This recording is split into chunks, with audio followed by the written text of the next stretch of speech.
The shy millionaire's contract marriage, discovering his virgin bride and falling deeply in love. Hi, my beautiful family. Welcome to Mr. Peter Stories. How are you today? Heavenly Father, as we gather here as a family, I ask for your healing touch upon each of us.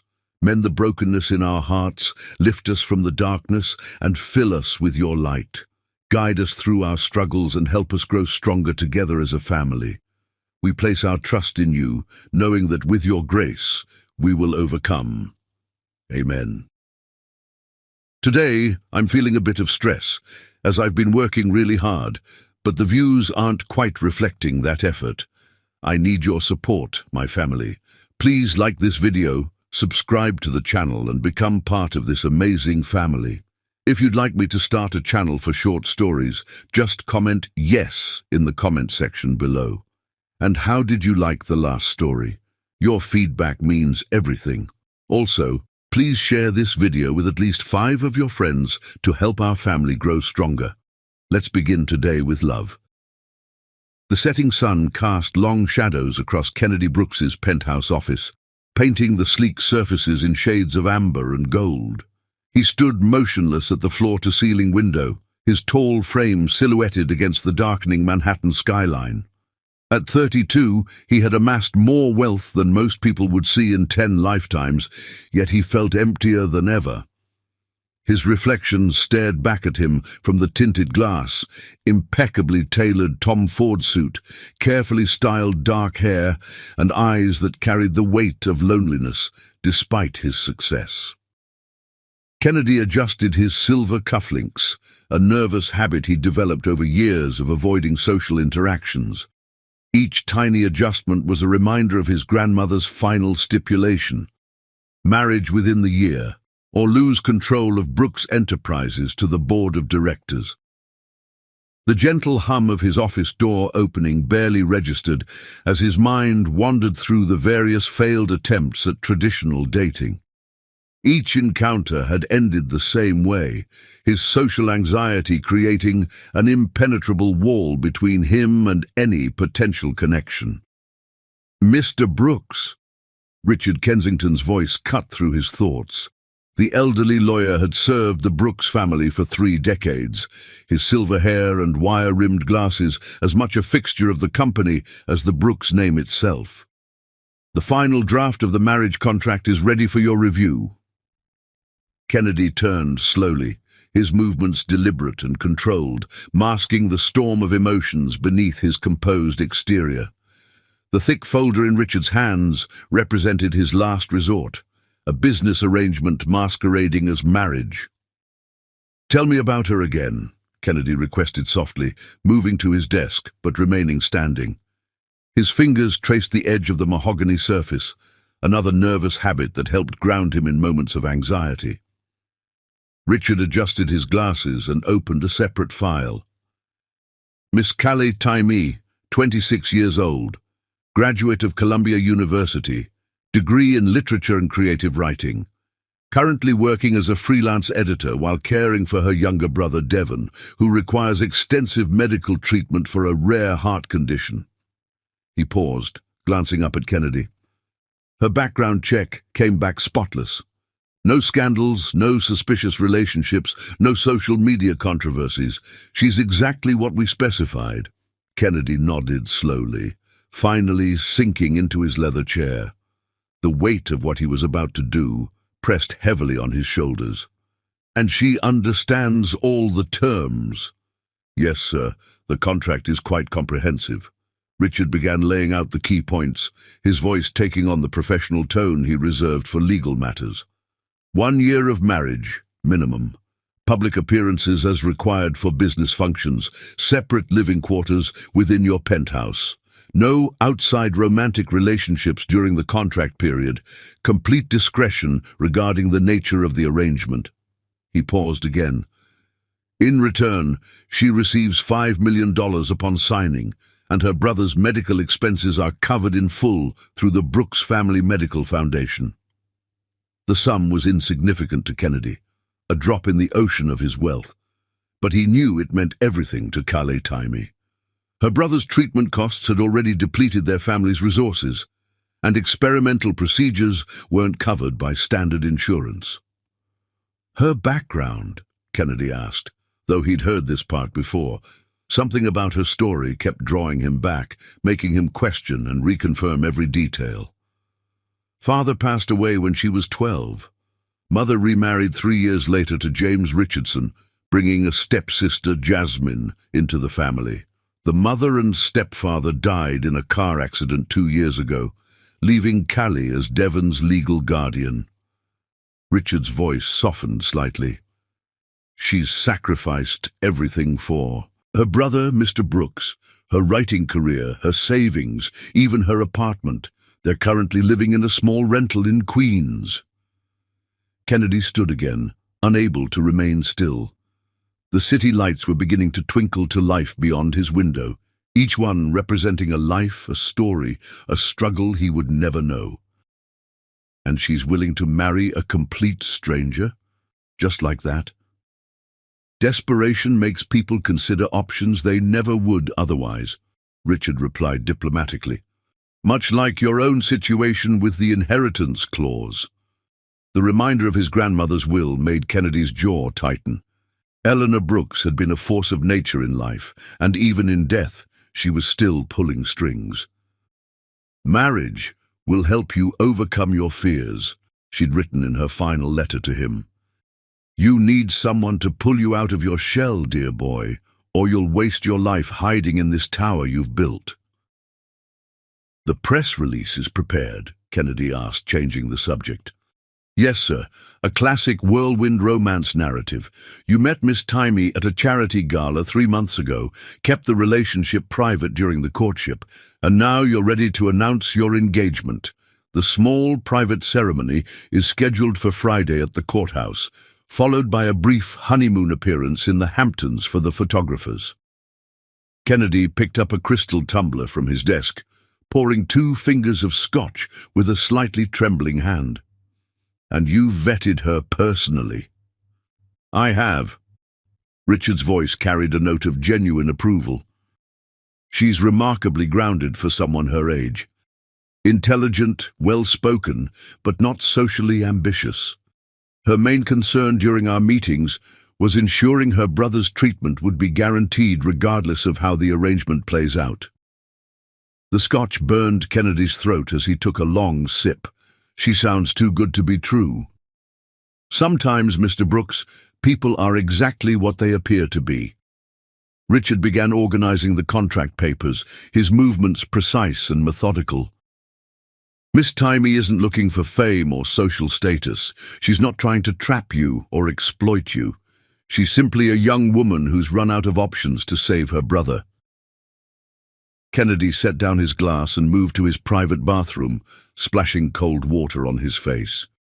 The man in the mirror looked tired, uncertain. When had he last felt truly confident about anything outside of business? In the boardroom he was unstoppable, decisive, commanding, brilliant. But in personal matters he felt like that awkward teenager again, struggling to form basic connections. Returning to his office, Kennedy found Richard had laid out the contract, sticky tabs marking each signature line. Does she know about my issues? We've informed her that you're private by nature and prefer minimal social interaction. The contract includes clauses about respecting personal space and boundaries. Richard handed him a pen. She seemed very understanding about it. Kennedy's hand hovered over the first signature line. What if she can't handle it? The anxiety, the panic attacks, the way I am. Then the contract has provisions for early termination, with financial compensation adjusted accordingly. Richard's voice gentled. But Mr. Brooks, if I may speak freely. Kennedy nodded, still staring at the contract. In 30 years of serving your family, I've never seen anyone as carefully chosen as Miss Taimi. The psychological profile, the background checks, the personal interviews. Everything suggests she's exactly the kind of person who might actually be good for you, contract or not. The pen felt heavy in Kennedy's hand as he signed his name on the first line. Each subsequent signature came easier, like falling down a predetermined path. When he finished, he stood back, feeling strangely light-headed. "Congratulations, Mr. Brooks," Richard said, gathering the papers. "You're officially engaged to be married." Kennedy returned to his window, watching as the last rays of sunlight disappeared behind the city's towers. In 48 hours, he would be meeting his bride for the first time at the courthouse, a woman who would share his name, his home, and his public life, all while remaining a stranger. "Send the first payment to her account," he instructed quietly, "and make sure her brother is admitted to the cardiac unit at Presbyterian first thing tomorrow. I want him receiving the best care before the ceremony." "Already arranged, sir." Richard paused at the door. "Would you like to see her photo again?" Kennedy shook his head. He'd memorized her picture from the file: warm brown skin, gentle eyes, and a smile that seemed to hold secrets. But photos couldn't tell him what he really needed to know. Could she handle his broken pieces? Would she regret tying herself to a man who could barely maintain eye contact? As Richard left, Kennedy pressed his forehead against the cool glass of his window. Far below, millions of people were living their lives, falling in and out of love, making choices that would shape their futures. He wondered what Kale Taimi was doing at this moment. Was she having second thoughts? Was she preparing herself to marry a stranger? Did she hate him for making her resort to this? His phone buzzed with a message from his assistant, reminding him about tomorrow's board meeting.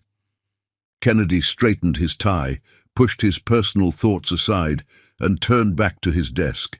He had 48 hours until his life would change forever. Until then, he would do what he did best: work until exhaustion dulled the anxiety churning in his stomach. The contract sat in Richard's briefcase, the ink still drying on the signatures that would bind two strangers together. Neither Kennedy nor Kale could know that this business arrangement would unlock emotions they'd both kept carefully guarded, or that their carefully constructed facade would crumble in the face of unexpected love. The night settled over Manhattan, and in two separate parts of the city, two people lay awake, wondering about the stranger they would soon call spouse. Their paths were about to converge in ways neither could imagine, all because of a contract that would prove to be worth far more than the paper it was printed on. Chapter 2. First Sight. The morning of her wedding day dawned grey and misty, fitting for what Kale Taimi considered more of a business transaction than a celebration of love. She stood in the courthouse bathroom, staring at her reflection in the fluorescent lighting that did no favors for anyone. Her dark curls, usually wild and free, had been carefully pinned back into a sophisticated updo that felt foreign to her touch. The simple white dress she'd chosen hung elegantly on her athletic frame, a modest A-line design that had cost less than she'd spent on textbooks in college. It was beautiful in its simplicity, though a far cry from the wedding gown she'd dreamed of as a little girl. But then again, nothing about this day aligned with those childhood dreams. "You can do this," she whispered to her reflection, adjusting the small pearl earrings that had belonged to her mother. They were her something old, something borrowed, and something real in a day that felt increasingly surreal. The bathroom door swung open, and Kylie's heart jumped before she recognized the familiar face of her best friend, Zara Mitchell. "Your future husband's lawyer just arrived," Zara announced, her dark eyes filled with concern. "Are you sure about this, Kay?" "It's not too late to back out." Callie's hands trembled slightly as she smoothed down her dress for the 100th time. "Devon's surgery is scheduled for next week, Z. The doctors say this procedure could change everything for him." She turned to face her friend, chin lifted with determination. "I'd marry the devil himself if it meant saving my brother." Zara moved forward, adjusting one of Kayleigh's curls with gentle fingers. Kennedy Brooks isn't the devil. He's just a billionaire with more money than social skills, according to everything I could find online. She paused, studying her friend's face. But marriage is still marriage, even with a contract. Are you ready to live with a stranger? The question had haunted Callie for weeks, ever since Richard Kensington had approached her with the proposition. She'd researched Kennedy Brooks extensively, of course, or tried to. For a man worth billions, he maintained a surprisingly low profile. No scandals, no playboy reputation, barely even any paparazzi photos. Just business success after business success, and the occasional mention of his notorious reclusiveness. "The contract is clear," Callie replied, reaching for her small bouquet of white roses. "Separate bedrooms, minimal interaction required. I just have to attend some business functions and maintain the appearance of a happy marriage. In return, Devon gets the treatment he needs." "And you get $5 million, Zara added, raising an eyebrow, "which will mostly go to Devon's ongoing care and medical bills." Callie checked her minimal makeup one last time. She'd opted for a natural look, some mascara, a touch of blush, and pink lip gloss. "I'm not doing this for money, Z. I'm doing it for my brother." A gentle knock on the bathroom door interrupted them. "Miss Timey?" Richard Kensington's distinguished voice called out. "We're ready to begin whenever you are." Callie took a deep breath, squaring her shoulders. "This is it." Zara pulled her into a tight hug. "Remember, I'm right here if you need me. Contract or no contract, this is still your wedding day." They emerged from the bathroom into the courthouse's marble hallway. Richard Kensington stood waiting, his silver hair and wire-rimmed glasses exactly as Callie remembered from their meetings. He offered her a gentle smile that crinkled the corners of his eyes. "You look lovely, my dear," he said kindly. "Are you ready to meet your groom?" Callie nodded, not trusting her voice. As they walked toward the courtroom, her mind wandered to the photograph she'd seen of Kennedy Brooks, the only one she'd been shown. He'd been standing at some business function, perfectly tailored suit emphasizing his tall frame, dark hair neatly styled. But it was his eyes that had caught her attention. There was something vulnerable in them, something that spoke of depths beyond the billionaire facade. The heavy wooden doors of the courtroom loomed before them. Richard patted her hand gently. "Just remember, Miss Timey, Mr. Brooks can be reserved. Don't take it personally if he seems distant. It's not you, it's just his way." With those less than reassuring words, the doors swung open. The courtroom was mostly empty, save for a small group near the front. Zara squeezed her hand before peeling off to sit in one of the wooden benches. Callie's steps echoed in the high-ceilinged room as she walked forward. And then she saw him. Kennedy Brooks stood with his back to her, his broad shoulders tense beneath his expertly tailored black suit. As she approached, he turned slowly, and Callie's breath caught in her throat. The photograph hadn't done him justice. He was devastatingly handsome in person, tall and athletic, with strong features that belonged on a magazine cover. His dark hair was styled perfectly, not a strand out of place. But it was his eyes that captured her, deep brown and filled with an intensity that made her heart skip a beat. Those eyes met hers for a fraction of a second before darting away, and she saw something flash across his face. Surprise, perhaps, or something deeper. "Mr. Brooks," Richard said softly, "may I present Miss Callie Timey?" Kennedy's Adam's apple bobbed as he swallowed hard. His hand extended toward her mechanically, like he was following a practiced script. "Miss Timey," he said, his voice deeper and softer than she'd imagined. "Thank you for coming."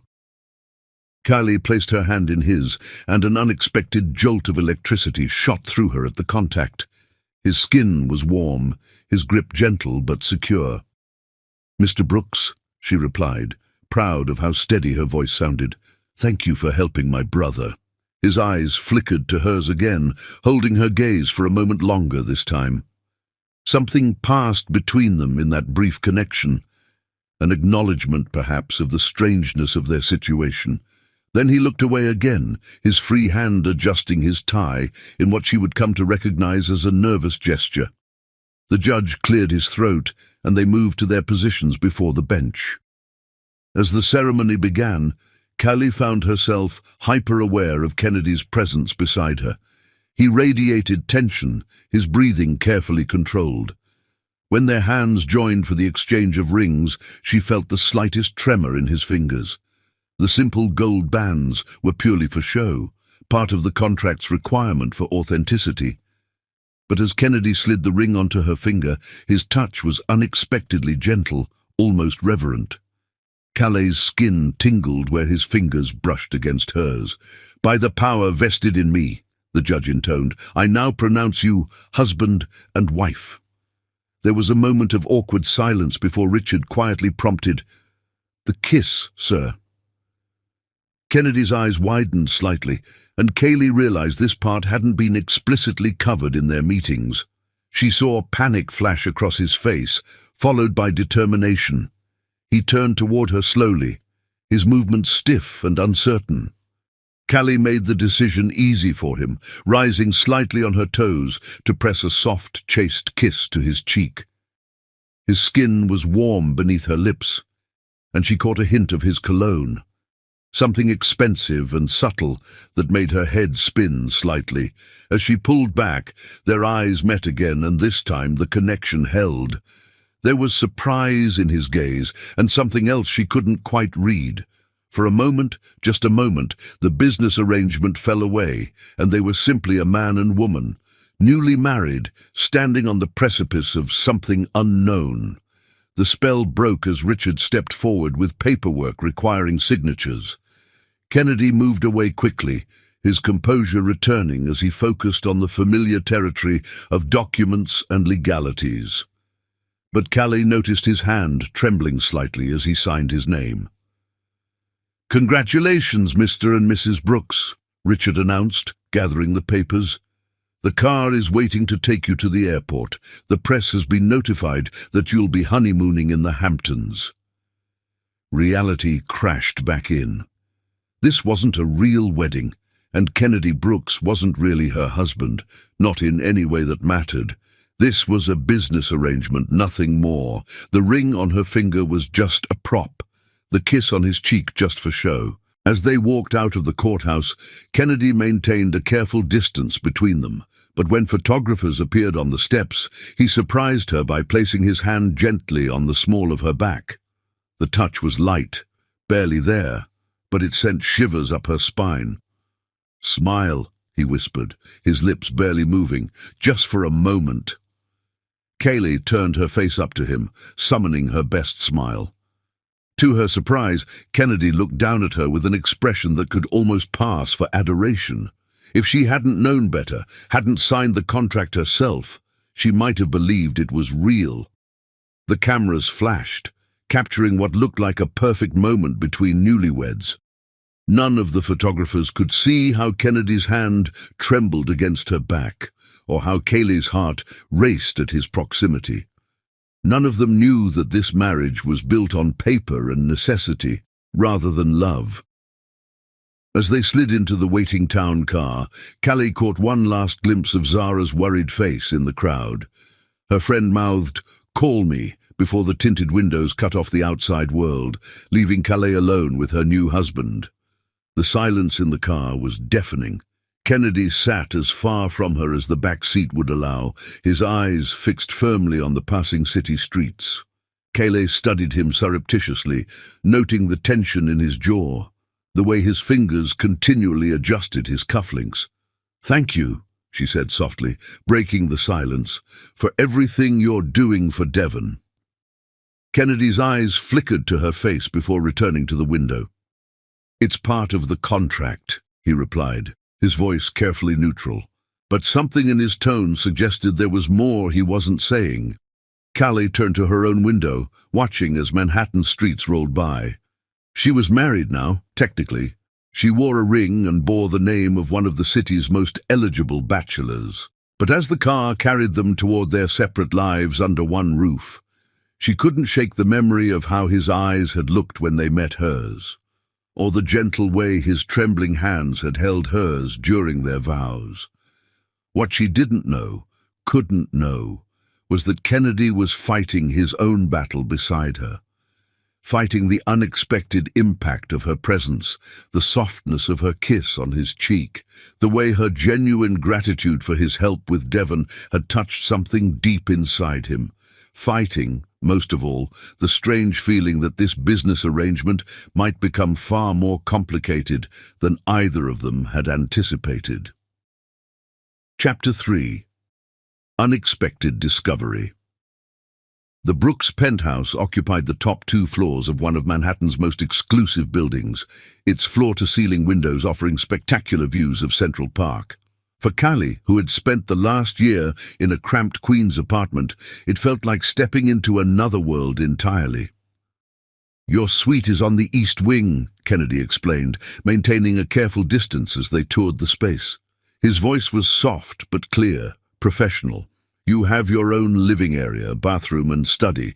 The cleaning service comes 3 times a week, and you can request anything specific you need through Mrs. Hudson, the housekeeper."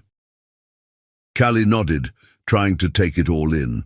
The space was immaculately decorated in shades of grey and blue, modern but somehow warm.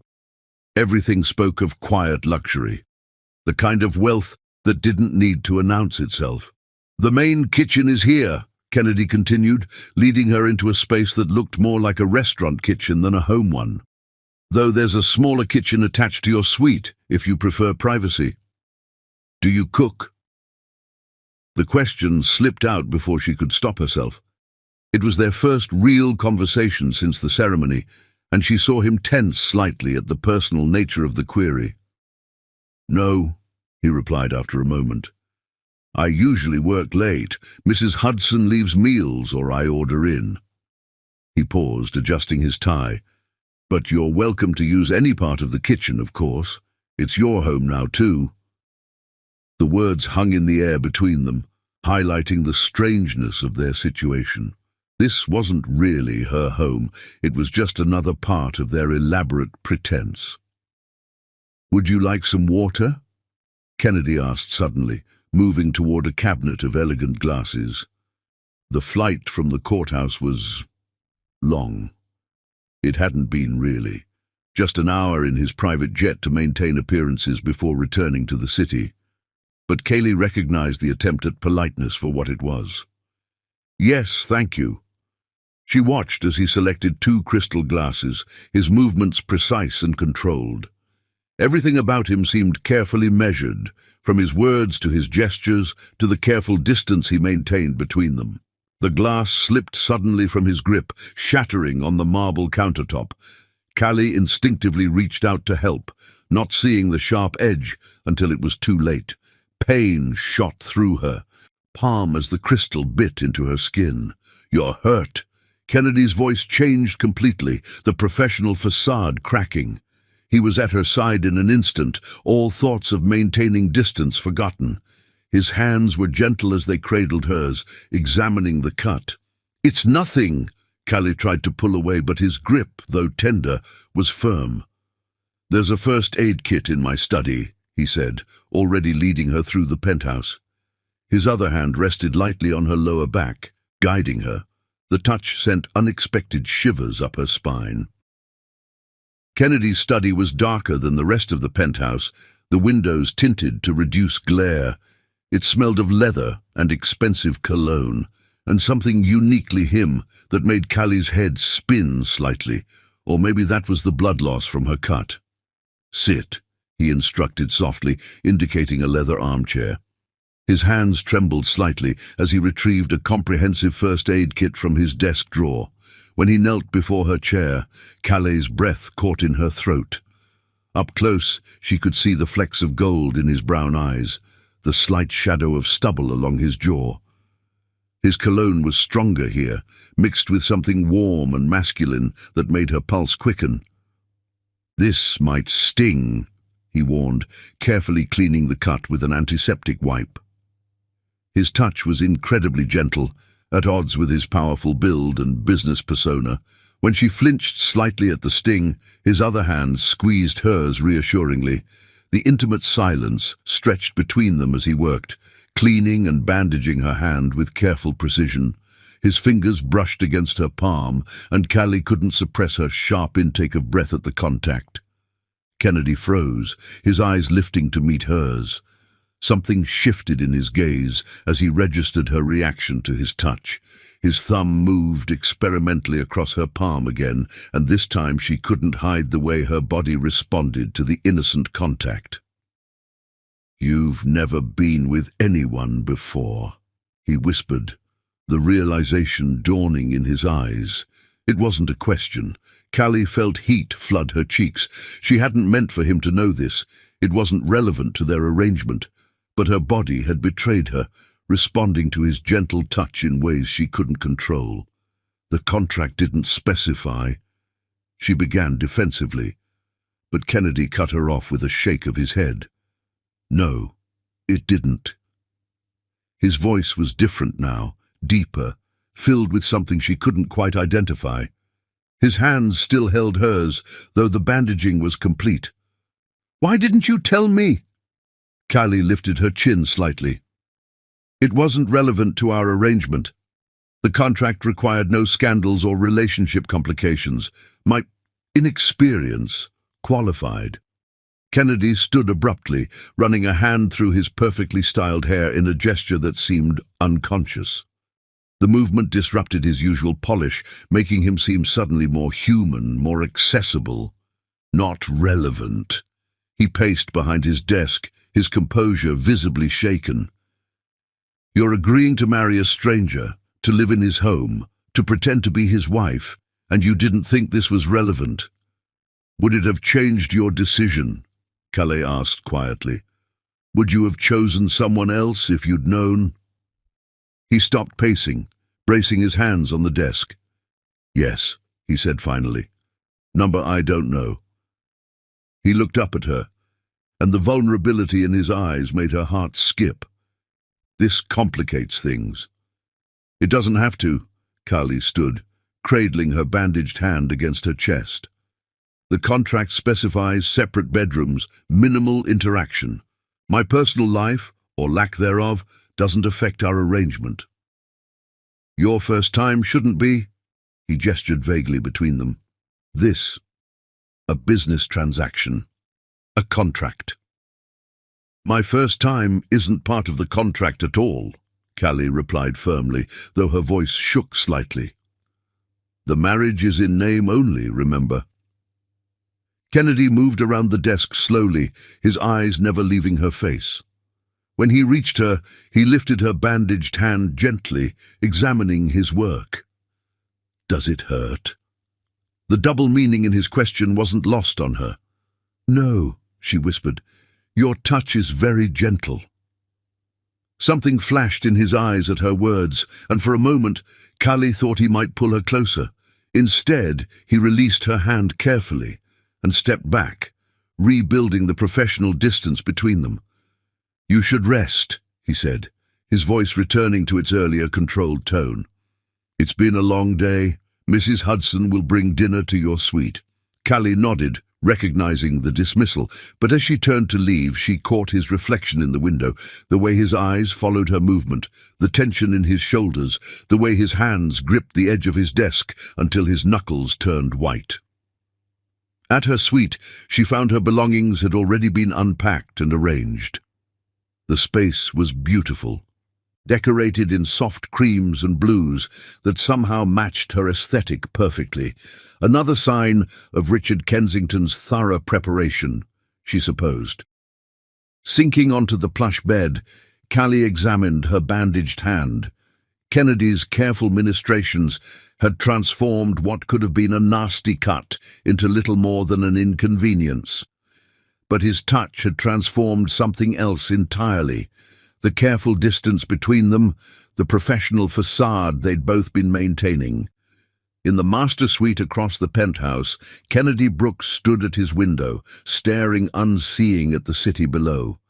His hands still tingled from the feel of her soft skin, his mind replaying her unconscious responses to his touch. The contract had accounted for every possibility except this, the unexpected surge of protectiveness he felt, the way his carefully constructed walls had crumbled the moment he saw her blood. Neither of them slept much that night, too aware of each other's presence in the vast penthouse, too conscious of the way their carefully planned arrangement had suddenly become much more complicated. The contract hadn't prepared them for this.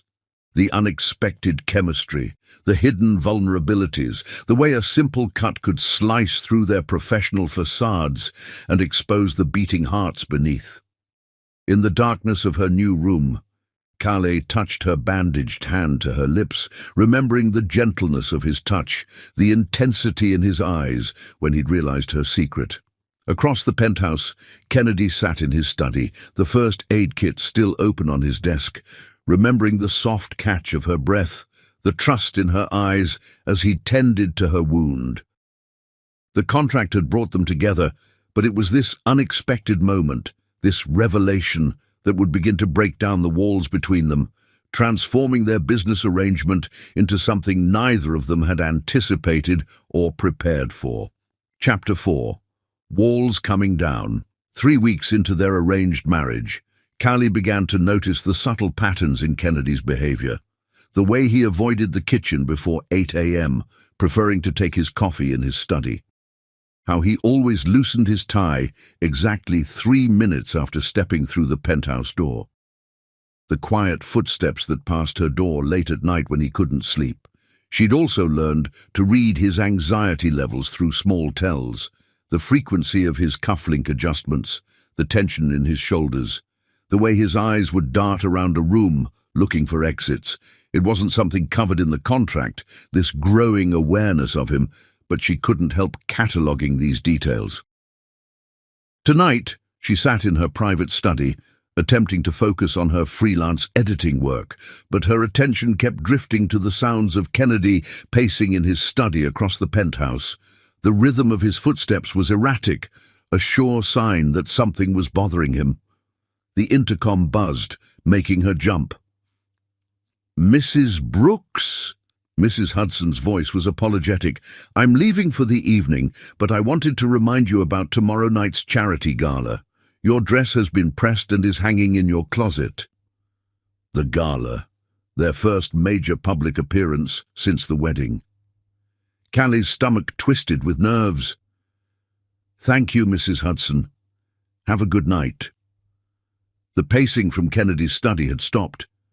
Callie could almost feel his tension radiating through the walls. Before she could overthink it, she stood and made her way to the kitchen. Kennedy's favorite tea, an expensive Earl Grey blend, was easy to find. She'd watched Mrs. Hudson prepare it enough times to know exactly how he took it. Steeped for precisely 4 minutes, 1 sugar, no milk. The familiar ritual of heating water and measuring leaves helped calm her own nerves. She hesitated outside his study door, tea tray in hand. This wasn't part of their arrangement. They'd settled into a comfortable routine of polite distance, exchanging pleasantries when necessary, but otherwise maintaining their separate lives. Yet something pushed her to knock softly. "Come in," his voice was strained. Kennedy stood at his window, his usual impeccable appearance slightly disheveled. His tie was loose, his hair showing signs of running his hands through it repeatedly. He turned as she entered, surprise flickering across his features. "I thought you might like some tea," Callie said quietly, setting the tray on his desk. "You seemed restless." He stared at the tea service for a long moment. "You know how I take it," he observed, his voice soft with wonder. "I pay attention," she replied simply. Kennedy moved to his desk, picking up the cup with slightly trembling hands. The first sip seemed to relax him marginally. "Thank you," he said, gesturing for her to take a seat if she wished. To both their surprise, she did. "Is it the gala?" she asked gently. watching as he settled into his chair. He nodded, fingers tapping an anxious rhythm on his desk. Large crowds. They're difficult for me. The board expects me to give a speech. His voice dropped. I haven't told anyone, but I've been having panic attacks just thinking about it. The admission seemed to surprise him as much as it did her. Kennedy Brooks, billionaire CEO, wasn't supposed to show weakness, especially not to his contract wife. What helps? Callie asked, keeping her voice neutral, non-judgmental. When you're anxious. Kennedy's eyes met hers, holding her gaze longer than usual. Quiet, he said finally. Space to breathe. No expectations. He paused. Your tea helped. A comfortable silence settled between them. Callie noticed his fingers had stopped their anxious tapping. I could stay close, she offered suddenly, during the gala, not hovering, just nearby. If you need space to breathe, we could have a signal. Something subtle. The contract doesn't require that level of support, Kennedy said, but his tone was questioning rather than dismissive. The contract doesn't forbid genuine kindness either. Callie smiled softly. Besides, a happy CEO makes for a more convincing marriage, doesn't it? Something shifted in Kennedy's expression, a softening around his eyes, a slight relaxation of his jaw. What kind of signal? Something natural, like adjusting your cufflinks. You do it when you're anxious anyway. If you need space, do it twice. I'll create a distraction, draw attention away from you for a few minutes. Kennedy took another sip of tea, considering. You're very observant. I'm a writer at heart, Callie shrugged. We notice details. Is that what you're working on, in your study at night? The question startled her. She hadn't realized he'd noticed her late-night writing sessions. Sometimes. Mostly I'm editing other people's work right now. Freelance jobs. But you want to write your own stories. It wasn't a question. Callie felt warmth spread through her chest at the realization that she wasn't the only one paying attention. Someday, she admitted, when life is more settled. Kennedy's eyes traveled to her hand, where the small scar from the glass cut was still visible. Does it still hurt? No, she said softly. You took good care of it. The memory of that night hung between them, the first crack in their carefully constructed walls. Kennedy cleared his throat, adjusting his tie. I've been meaning to ask, how is Devon's treatment progressing? Callie's face lit up. The doctors are amazed by his response to the new procedure. His latest tests show significant improvement. She paused, emotion making her voice thick. I can never thank you enough for that. It's part of the contract, Kennedy said automatically, but his eyes were warm. The contract required covering his treatment, Callie corrected gently. It didn't require you to hire the best cardiac specialist in the country, or to have your personal driver take him to appointments, or to make sure he has a private room with a view of the park. Kennedy looked almost embarrassed. Richard mentioned he likes to draw. The park view. It seemed like something that might inspire him. The thoughtfulness of it made Callie's heart ache. This man, who struggled so much with human connection, had gone out of his way to make her brother comfortable. It was so at odds with his carefully maintained image of cold efficiency. Would you like to meet him? The words slipped out before she could stop them. Devon asks about you sometimes. He wants to thank you in person. Kennedy tensed slightly, but not as much as he would have 3 weeks ago. I'm not good with meeting new people. He's just a 16-year-old kid who likes to draw and play video games, Callie said softly. No expectations, no pressure. He understands anxiety. He spent enough time in hospitals to know what it feels like. Something in Kennedy's expression shifted. Maybe someday soon. They sat in comfortable silence as Kennedy finished his tea. The erratic energy that had filled him earlier had settled into something calmer, more grounded. "It's late," he said finally, though he made no move to dismiss her. "You should rest. Tomorrow will be challenging." Callie stood, gathering the tea tray. At the door, she paused. "Kennedy." He looked up, and she noticed his eyes didn't dart away as quickly as they used to. "You're going to do fine tomorrow.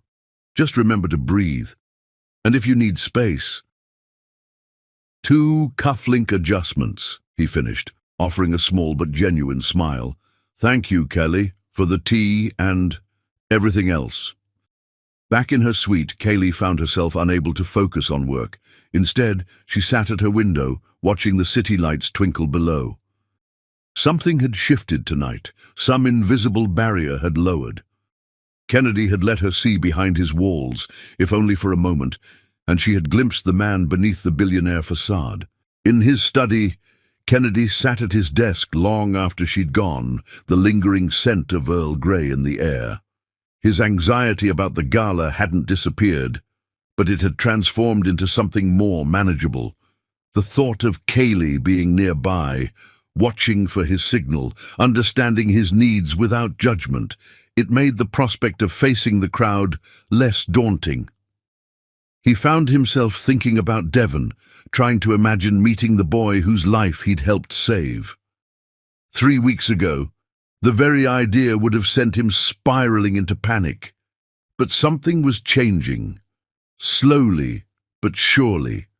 The walls he'd built so carefully were developing hairline cracks, and through those cracks, warmth was beginning to seep in.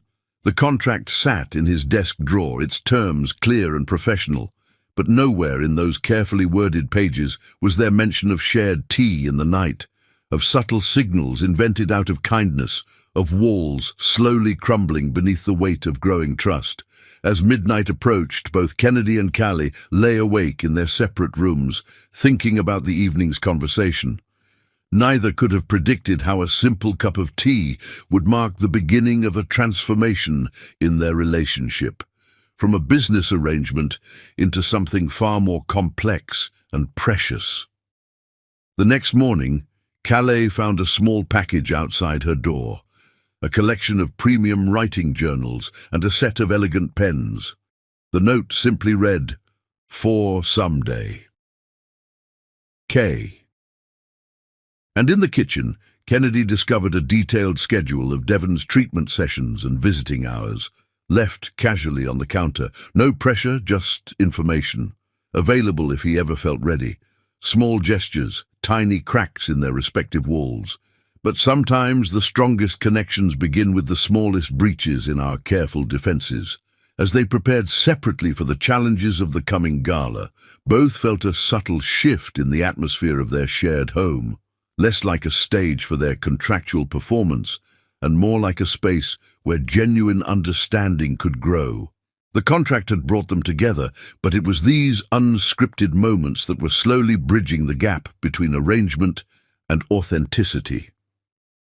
Neither was ready to name the warmth growing between them, but they couldn't deny its presence, as steady and comforting as the scent of Earl Grey in the night. Chapter 5. First Kiss. The charity gala had been a surprising success. Kennedy's speech, delivered with Calais' steady presence nearby, had gone smoothly. Their subtle signal system had worked perfectly, allowing him moments of respite when the crowds became overwhelming. The press had eaten up their apparent devotion to each other, and even the board members had commented on how marriage seemed to be having a positive effect on their usually reclusive CEO.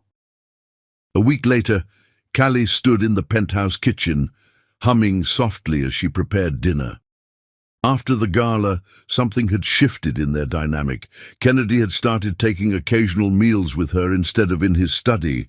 Their conversations, while still careful, had grown more natural. She'd even caught him smiling, really smiling, when she'd made a particularly bad pun over breakfast. Tonight, she was attempting his favorite pasta dish, one she'd coaxed the recipe for out of Mrs. Hudson. The housekeeper had been delighted by Callie's interest in Kennedy's preferences, sharing little details that helped her understand her contract husband better. Like how he always read poetry late at night when he couldn't sleep, or how he'd never missed sending flowers to his grandmother's grave on her birthday. Thunder rumbled outside as she stirred the sauce, tasting it carefully. A storm had been brewing all day, dark clouds gathering over Manhattan like a brooding giant. The weather matched the restless energy in the air.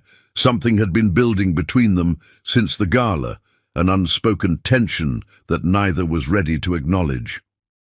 The elevator chimed, announcing Kennedy's return from the office. Callie heard his familiar footsteps, followed by the routine loosening of his tie, but instead of heading to his study, he appeared in the kitchen doorway. "You're cooking," he observed, his voice carrying a note of surprise and something else. Pleasure, maybe. "I thought we could have dinner together," Kaylee said, trying to keep her tone casual. "Unless you have work." "No, Kennedy moved further into the kitchen, drawn by the aromatic sauce. "Is that your favorite? Mrs. Hudson might have mentioned it." Kaylee smiled, stirring the pasta. "I hope I'm doing it justice."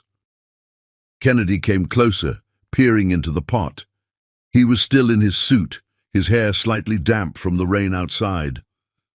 Standing this close, Callie could smell his cologne mixed with the fresh scent of rain. It was intoxicating. "It smells perfect," he said softly, and she wasn't sure if he was still talking about the food. A flash of lightning illuminated the kitchen, followed immediately by a deafening crack of thunder. The lights flickered once, twice, and then plunged them into darkness. "Don't move!" Kennedy's voice came from right beside her. "There are candles in the drawer to your left." Callie reached out carefully, her hand brushing against his in the darkness. The contact sent electricity through her that had nothing to do with the storm. She heard his sharp intake of breath, felt him step slightly closer instead of away. Another flash of lightning revealed his face inches from hers, his eyes intense in the brief illumination. In the darkness that followed, she was acutely aware of his presence, the heat radiating from his body, the sound of his slightly uneven breathing. "The drawer," he reminded her, his voice husky. Callie forced herself to focus, finding the drawer and the candles within. Kennedy's phone flashlight clicked on, providing enough light for her to locate matches. Together, they lit several candles, placing them around the kitchen. The warm glow created an intimate atmosphere, casting soft shadows on the walls. "The pasta's probably ruined," Callie sighed, looking at the now silent electric stove. "We can save it." Kennedy moved to the cabinets, retrieving a portable gas burner he kept for emergencies. His efficiency in crisis was oddly attractive. They worked together in the candlelight, saving what they could of the meal.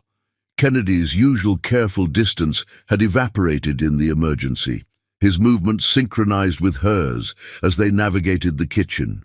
Every accidental touch, every brush of arms or fingers sent sparks through both of them.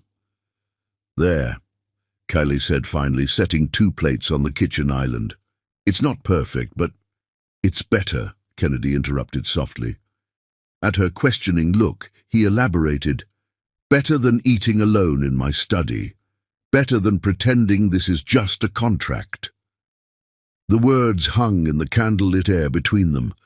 Callie's heart thundered louder than the storm outside. "Kennedy!" "I think I'm falling for you," he admitted, his voice barely a whisper.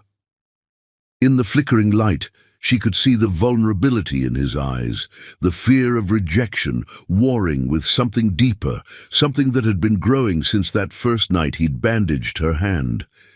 Callie stepped closer, drawn by the raw honesty in his voice. "The contract?"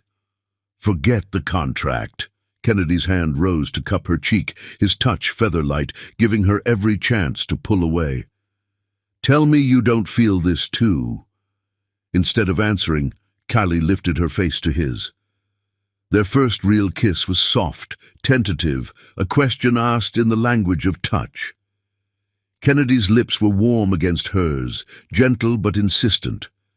His other hand found her waist, drawing her closer as the kiss deepened. Time seemed to stop in that candlelit kitchen. The storm raged outside, but in their own little bubble of warmth and light, nothing existed except the feeling of finally giving in to what had been building between them. When they finally broke apart, both breathless, Kennedy rested his forehead against hers. "I've wanted to do that since the day you brought me tea," he confessed. "Why didn't you?" "Fear," he admitted. "Fear of complicating things, of ruining the arrangement, of not being enough." His thumb traced her cheekbone. "Fear of how much I want this to be real." "It is real," Kaylee whispered, her hands sliding up his chest to rest over his racing heart. "The contract might have brought us together, but this, what's growing between us, this is real." Kennedy's kiss this time was deeper, more confident. His arms wrapped around her fully, pulling her against him as though he could erase every carefully maintained inch of space that had separated them these past weeks. Callie melted into him, her fingers tangling in his hair, destroying its perfect styling. A particularly loud crack of thunder made them jump apart, laughing breathlessly. The pasta sat forgotten on the counter, probably getting cold, but neither cared. "Stay," Kennedy said softly, still holding her close. "Not because of the contract, not because you have to. Stay because you want to." "I want to," Callie assured him, reaching up to touch his face. "I've been falling for you too, you know. The real you, not the billionaire CEO, but the man who takes such gentle care of everyone around him, even when it terrifies him." The lights flickered back on suddenly, harsh after the intimate candlelight. But instead of stepping away, rebuilding their careful walls, Kennedy reached over and flipped the switch, plunging them back into the warm glow of candles. They ate their slightly overcooked pasta by candlelight, talking softly about everything and nothing. Kennedy told her about his grandmother, about growing up with social anxiety in a world that demanded constant performance. Kaylee shared stories about Devon, about her dreams of writing, about the loneliness of being responsible for everyone else's happiness. When Kennedy's phone buzzed with a message about the power outage being fully resolved, neither moved to restore the bright lights. Instead, they cleared the dishes together, moving in perfect synchronization, stealing kisses between tasks. Later, as they sat on the kitchen floor sharing a pint of emergency ice cream before it could melt, Kaylee realized something. "You haven't adjusted your cufflinks once tonight," she observed. "No anxiety." Kennedy looked surprised, then thoughtful. "I feel calm," he said wonderingly. "With you, I don't need to pretend or perform. You see me, all of me, and you're still here." "Always," Callie promised, leaning in to kiss a spot of chocolate from the corner of his mouth. The storm outside began to fade, but the electricity between them only grew stronger. Every touch, every kiss, every shared smile was another brick removed from the walls they'd built around their hearts. The contract that had brought them together lay forgotten in Kennedy's desk drawer, its clinical terms overshadowed by the reality of genuine feelings, of trust freely given and love slowly blooming in the candlelight. As midnight approached, they finally moved to the living room, curled together on the sofa. Kennedy read poetry to her in the dim light, his voice soft and intimate. Kaylee's head rested on his chest, her fingers intertwined with his, their wedding rings catching the candlelight. "What happens now?" she asked during a pause between poems. Kennedy's free hand stroked her hair gently. "Now, we write our own story," he said. "No contracts, no pretense, just us, figuring it out together." The candles burned low, casting dancing shadows on the walls. Outside, the storm had passed, leaving behind a cleaned and refreshed city. Inside, two people who had entered into marriage as strangers found themselves falling asleep in each other's arms, their hearts beating in sync, their futures suddenly bright with possibilities neither had dared to imagine. The contract had specified separate bedrooms and minimal interaction. It hadn't accounted for power outages or candle-lit dinners or the way love could grow in the most unexpected places. As Kennedy and Kaylee drifted off to sleep, both knew that everything had changed. Their arrangement had transformed into something real, something precious, something worth fighting for. And in the morning, when Mrs. Hudson arrived to find them asleep on the sofa, surrounded by melted candles and poetry books, she simply smiled and quietly closed the door, giving them a few more moments in their newfound paradise. Chapter 6. Hidden Threats. Jasmine Taimi's Manhattan apartment was everything Kaylee's old Queens rental hadn't been: sleek, modern, and purchased with their stepfather's insurance money. She stood at her floor-to-ceiling windows, manicured nails tapping against a crystal wine glass as she scrolled through the latest society page on her tablet. There they were again, Kennedy and Kaylee Brooks, the city's new favorite power couple. The article gushed about their appearance at last night's museum gala, praising Kaylee's grace and Kennedy's obvious devotion to his new wife. The photos showed them in intimate moments, Kennedy's hand protectively at Kaylee's back, Kaylee leaning up to whisper something that made him smile, their fingers intertwined as they walked the red carpet. Jasmine's grip tightened on her wine glass until her knuckles went white. It should have been her. She was the pretty one, the social one, the one who'd spent years cultivating the right connections and attending the right parties. How dare her bookworm stepsister land New York's most eligible bachelor? "It's not fair," she muttered, setting down her empty glass with more force than necessary. The sound echoed in her expensively furnished but empty apartment. Her phone buzzed with a text from her latest boyfriend, some mid-level investment banker whose name she barely remembered. She ignored it, instead opening her laptop to scroll through old photos. Years of carefully documented evidence of her attempts to outshine her stepsister. There, photos from their high school years when Jasmine had made sure Kaylee was never invited to the right parties. And here, college photos showing Jasmine in designer clothes bought with their stepfather's credit card, while Kaylee worked part-time at the campus library. But it was a folder marked Spring Break 2019 that made her pause. The photos inside were innocent enough. Kaylee at a beach party during her one attempt to step out of her comfort zone. She'd spent most of the time reading under an umbrella, but there were a few shots of her talking to various guys at the party. Jasmine's perfectly painted lips curved into a calculating smile. With the right editing software, those innocent interactions could tell a very different story. And hadn't there been rumors about Kennedy Brooks's insecurities, his notorious trust issues? Her fingers flew across the keyboard as she pulled up more photos. Kaylee dancing with a college classmate. Kaylee helping a drunk friend to a taxi. Kaylee hugging her male study partner after acing a difficult exam. All completely innocent moments that could be twisted into something darker. The society page was still open on her tablet, showing another photo of the happy couple. This one caught them in an unguarded moment. Kennedy looking at Kaylee with unmasked adoration as she laughed at something off camera. The intimacy of it made Jasmine's stomach turn. "You don't deserve him," she whispered, glaring at her stepsister's image. "You don't deserve any of this." Her phone buzzed again, this time with a notification about Devon's latest social media post.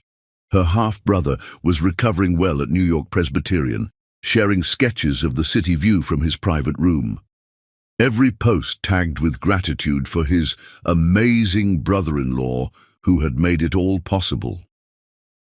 Jasmine had visited Devon exactly once since his admission to the hospital. The boy had barely acknowledged her presence, too absorbed in a video call with Kaylee and, surprisingly, Kennedy. She'd watched from the doorway as the supposedly cold, ruthless CEO had shown genuine interest in Devon's artwork, even offering to have some of his sketches framed for the hospital's permanent collection. The memory fueled her anger. Perfect Kaylee with her perfect new husband and their perfect little family unit. It was sickening. A crash of thunder outside matched Jasmine's mood as she began downloading photo editing software. She'd always been better than Kali at technology, a fact she'd proven in high school when she'd hacked her stepsister's social media accounts to decline party invitations. "Let's see how your fairy tale holds up to a little reality check," she murmured, opening the first photo for editing. Hours passed as Jasmine worked, carefully manipulating timestamps and metadata. The beach party photos were the easiest to alter, darkening lighting here, cropping suggestively there, changing the timestamps to suggest a pattern of behavior. She paid particular attention to the details, knowing that any scrutiny would have to withstand initial investigation. Her phone buzzed continuously throughout the night, the investment banker, probably wondering why she'd stood him up for dinner. She ignored it, too focused on her task. This was more important than some forgettable date. Around midnight, she opened her social media, scrolling through recent photos of Kennedy and Kaylee.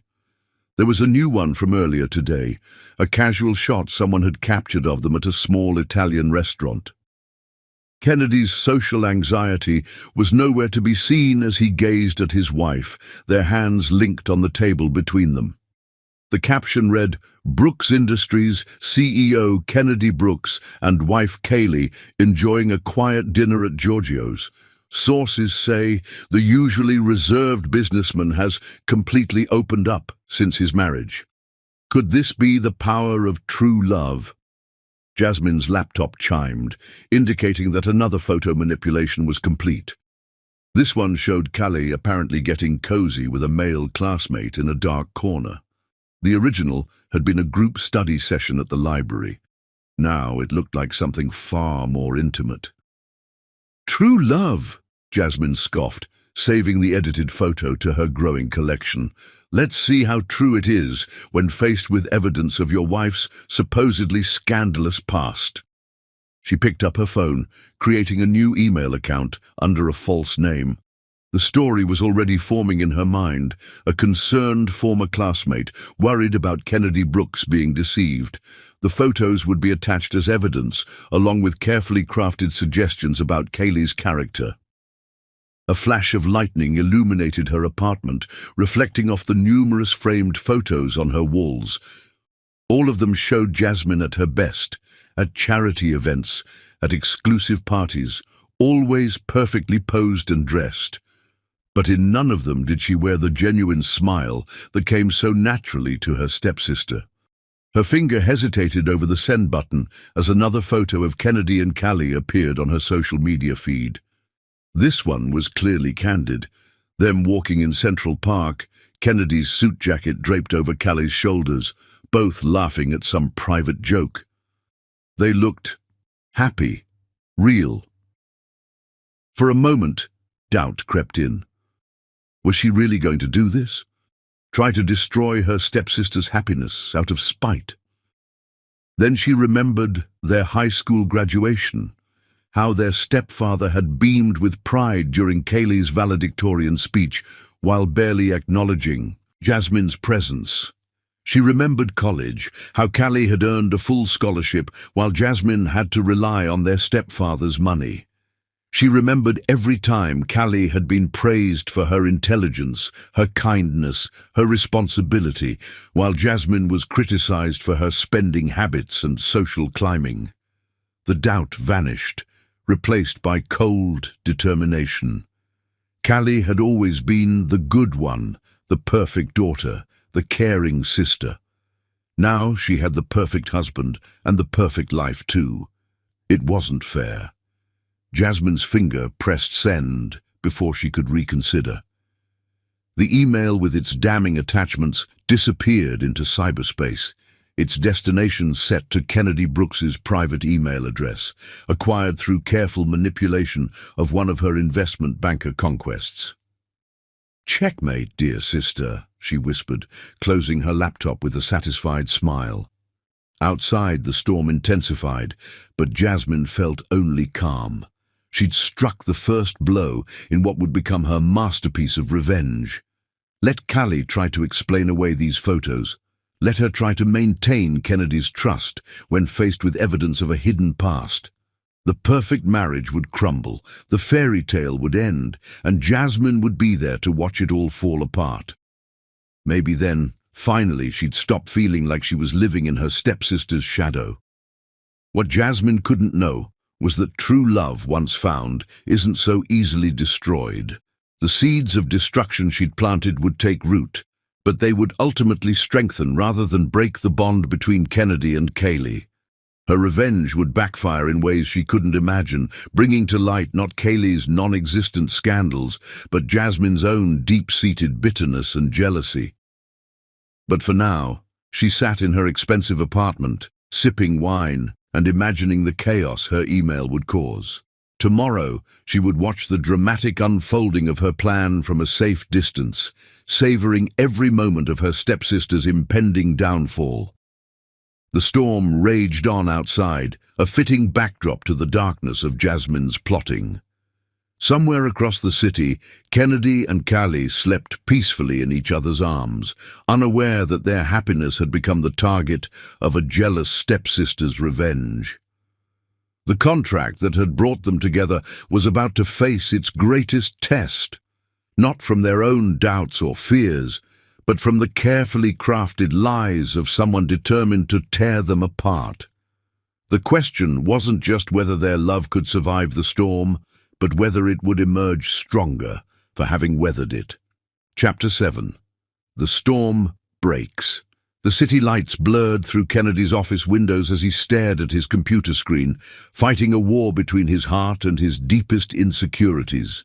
The email had arrived 6 hours ago, and he hadn't moved since, letting doubt slowly poison everything he thought he knew about love and trust. Subject: the truth about Calais Taimi. The photos filled his screen, dozens of them, each carefully chosen to inflict maximum damage. Calais at parties, in clubs, with different men. The timestamps showed 3 years ago, each image accompanied by detailed descriptions and location data. His security team had spent hours verifying the metadata, and everything appeared authentic. But something felt wrong. Kennedy kept returning to one particular image, Calais supposedly leaving a hotel room, looking disheveled. His fingers traced her figure on the screen, remembering how she'd trembled at his first gentle touch during their marriage, how genuine her inexperience had been. The woman in these photos seemed like a stranger wearing his wife's face. Mr. Brooks, Marcus Chen, his head of cybersecurity, appeared in the doorway. "The preliminary analysis is ready." Kennedy nodded, his throat too tight for words. Marcus laid out the report, pointing to key findings. The timestamps check out, location data matches, no obvious signs of manipulation in the metadata. "But," Kennedy heard something in Marcus's tone, "but something feels off. The quality is too perfect, the angle's too convenient, and there's an inconsistency in the shadow patterns that our team is investigating." Kennedy's phone buzzed. Another text from Kaylee. "Made your favorite pasta, Mrs. Hudson's recipe, coming home soon." The simple domesticity of the message made his chest ache. She'd been learning his favorite foods, adapting to his preferences, creating a real home out of their arranged marriage. How could he reconcile that Calais with these images? His grandmother's words echoed in his mind. "You need someone to pull you out of your shell, dear boy." Calais had done more than that. She'd made him believe in himself, in love, in the possibility of happiness beyond contracts and arrangements. "Keep digging," he instructed Marcus. "I want every detail verified." But as the elevator carried him home, doubt crept in like poison. The contract had been specific about scandals and past relationships. If Callie had lied about something this fundamental, The penthouse smelled of garlic and herbs when he arrived. Music played softly from the kitchen, where he could hear Callie humming along. For a moment, he stood frozen, remembering their first kiss in that kitchen, the way she'd brought him tea during anxiety attacks, how she'd created a home out of their business arrangement. His footsteps must have given him away. Callie appeared in the hallway, wearing the apron he'd bought her, smiling until she saw his expression. "Kennedy? What's wrong?" He couldn't speak, couldn't find words. Instead, he moved to his study, knowing she would follow. The photos were already spread across his desk. He'd had his assistant print them before leaving the office. Callie entered the study, her footsteps faltering as she saw what lay on his desk. "What are these?" "You tell me." Kennedy's voice was barely audible. "They arrived today. Anonymous email." She moved closer, picking up one of the photos. Her face went pale. "These are fake," she said immediately, her voice shaking. I've never...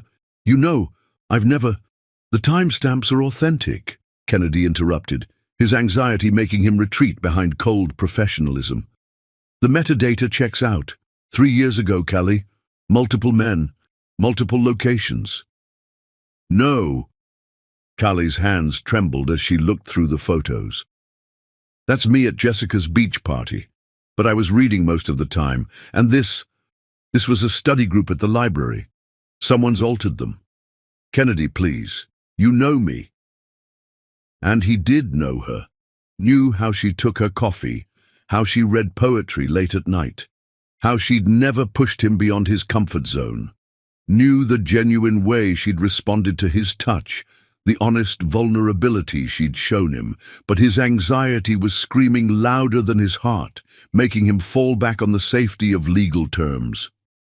"The contract specified no scandals," he said, his voice cold to mask the pain. "No complications that could damage the Brooks name." Callie's head snapped up, hurt flashing across her face. "The contract? Is that what this is about? Not trust, not love, but a contract. Was any of it real?" Kennedy asked, unable to meet her eyes. The innocence, the inexperience, was it all part of some elaborate plan? "How dare you?" Callie's voice broke. "After everything we've shared, everything we've built, how dare you believe some anonymous email over me?" She reached for him, but Kennedy stepped back, his walls slamming into place. He couldn't let her touch him, couldn't risk falling back under her spell until he knew the truth. "I need time," he said, turning to the window. "I need to think."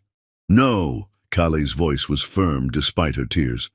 "What you need is to trust me. Look at me, Kennedy, really look at me, and tell me you believe I could do this." He turned, forcing himself to meet her gaze. Her eyes were filled with tears, but also with fierce determination. For a moment, his doubts wavered. "I love you," she said softly. "I have never lied to you. Not about my past, not about my feelings, not about anything. Someone is trying to destroy us, and you're letting them." Kennedy's hands clenched at his sides. "The photos can be faked." Callie grabbed one of the prints. "Look at this one. It's supposed to be me leaving a hotel room, right? Look at my left arm. I have a scar there from a childhood accident. It's not in this photo, because whoever edited it didn't know about it." Kennedy took the photo, examining it closely. She was right. The distinctive scar he'd noticed their first night together was missing. "And this one," Callie continued, her voice stronger now. "The timestamp says June 2019. I was in the hospital with Devon that entire month after his first surgery. Check the records. They're all in the Brooks Foundation files." His phone buzzed, Marcus calling. Kennedy answered mechanically. "Sir," Marcus's voice was urgent, "we found something. The shadow anomalies. They're consistent with professional photo manipulation. Someone edited these images extensively and then artificially aged the metadata to make them appear authentic." Kennedy's heart stopped. "How sure are you?" 100%. We're tracing the email origin now, but, sir, these photos are definitely fake. Professionally altered, but fake. The phone slipped from Kennedy's grip. He looked at Kaylee, really looked at her, and saw the truth he should have trusted from the beginning. But it was too late. She was already moving toward the door, wiping tears from her cheeks. "You should have trusted me," she said quietly.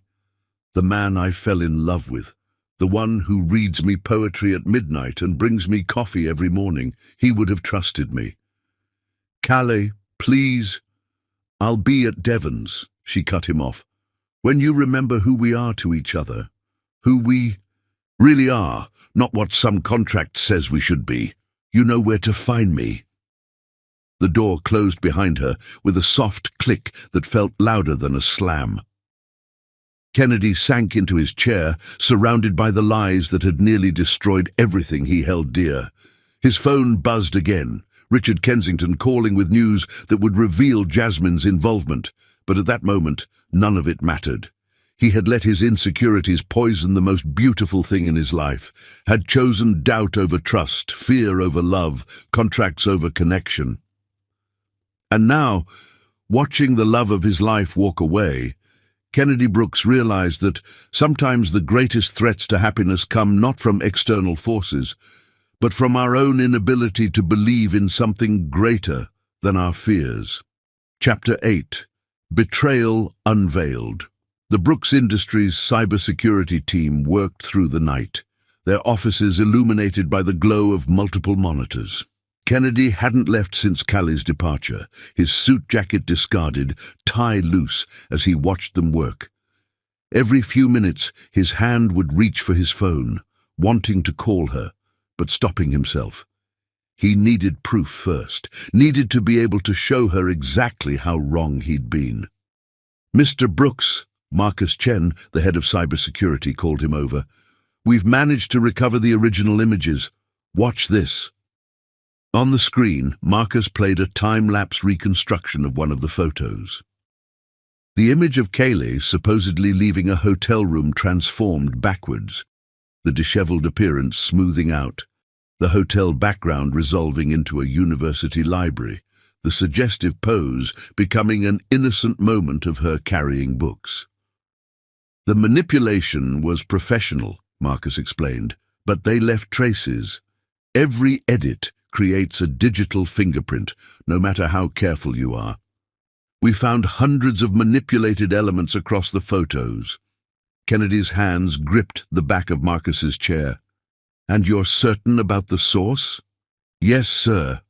The email was routed through multiple proxies, but we traced it back to an IP address registered to Jasmine Taimi. The editing software used to manipulate the photos was purchased using her credit card 3 days ago." The pieces were falling into place, forming a picture that made Kennedy's stomach turn. He'd let someone's jealous manipulation nearly destroy the best thing in his life. "Sir," Richard Kensington appeared in the doorway, looking grave despite the late hour. "There's more. Our investigators found a pattern of similar behavior dating back to their high school years. Ms. Taimi has a history of attempting to sabotage her stepsister's relationships and opportunities." Kennedy moved to the window, watching the city's early morning light begin to paint the buildings. "Show me everything." The evidence was damning. School records showed Jasmine had hacked Kaylee's email multiple times during their teenage years, declining party invitations and deleting college acceptance letters. Financial records revealed she'd used their stepfather's credit cards without permission while spreading rumors about Kaylee being a gold digger. There were even records of her attempting to sabotage Kaylee's college scholarship applications. "The beach party photos," Marcus called out. "We found the originals. They're from a spring break trip where, according to social media posts from the time, Miss Taimi was angry because she wasn't invited. The photos show your wife spending most of the time reading under an umbrella, occasionally talking to classmates. Nothing remotely scandalous." Kennedy's phone buzzed. A text from Devon. "She cried herself to sleep at the hospital. Fix this. The words hit him like physical blows. Callie, his strong, beautiful Callie, crying because he'd failed to trust her, because he'd let his insecurities override everything they'd built together. Print everything, he ordered. Every piece of evidence, every original photo, every trace of manipulation, and get me Jasmine Timey's current address. While the team worked, Kennedy went to his private bathroom, finally looking at himself in the mirror. He looked haggard, his usual polished appearance destroyed by a night of worry and revelation. But it was his eyes that showed the real damage, the shame and self-loathing for how quickly he'd doubted Callie. His phone held dozens of photos of their life together, candid moments of genuine happiness that no contract could fake. Callie bringing him tea during late-night work sessions, the two of them laughing in the kitchen, her falling asleep on his shoulder while he read poetry. Real moments, real feelings, real love. How had he let a few manipulated photos make him forget all of that? "Mr. Brooks," Richard appeared again, "everything's ready, but there's something else you should see first." The security footage Richard showed him was from Devon's hospital room, taken just hours ago. Callie sat by her brother's bed, trying to hide her tears as she explained what had happened. Devon's face showed a mixture of concern for his sister and disappointment in Kennedy. "He didn't trust me." Callie's voice was barely audible in the recording. "After everything, he still saw me as just a contract, just a potential scandal to manage." The footage cut to later in the night. Jasmine arriving at the hospital, pretending concern. Kennedy's fists clenched as he watched her fake sympathy, knowing she was the source of all this pain. "We need to handle this carefully," Richard advised. "Ms. Taimi's actions could be considered criminal, cyber harassment, fraud, defamation. But pursuing legal action would make everything public." "I don't care about public," Kennedy said quietly. "I care about Callie." He gathered the evidence files and headed for his car, instructing his driver to take him to the hospital. The morning traffic crawled by as he reviewed everything again, building a complete picture of Jasmine's jealous campaign against her stepsister. At the hospital, he paused outside Devon's room. Through the window, he could see Callie curled up in a chair, finally sleeping. Devon was awake, sketching something while keeping a protective watch over his sister. Kennedy knocked softly before entering. Devon looked up, his young face uncharacteristically stern. "You hurt her," he said simply. "I did," Kennedy admitted. "I was wrong, and I'm here to fix it." "How?" Devon set aside his sketchbook. "She trusted you, really trusted you. Do you know how rare that is for her?" Kennedy placed the evidence files on Devon's bedside table. "By showing her the truth, about the photos, about Jasmine, about everything, and by proving that she means more to me than any contract or business concern." Devon studied him for a long moment before nodding slightly. "She loves you, you know, not your money or your name or any of that, just you." "I know," Kennedy's voice cracked. "I love her too, more than I knew was possible." Callie stirred in her chair, her eyes fluttering open. When she saw Kennedy, a mix of emotions crossed her face: love, hurt, uncertainty. "Callie," he moved toward her, dropping to his knees beside her chair. "I'm sorry. I'm so sorry. I was wrong, and I can prove it." He spread out the evidence, the reconstructed photos showing their innocent origins, the proof of Jasmine's manipulation, the long history of her jealous sabotage. Callie's hands shook as she went through it all, tears forming in her eyes. "She was always jealous," she whispered, "but I never thought she'd go this far." "I should have trusted you." Kennedy took her hands in his. "Not the photos, not the contract, not my own insecurities. You, the woman who brings me tea when I'm anxious, who understands my silence, who loves me despite all my broken pieces." Callie's fingers tightened around his. "I was so hurt that you could think." "I know. I let my fears override my heart.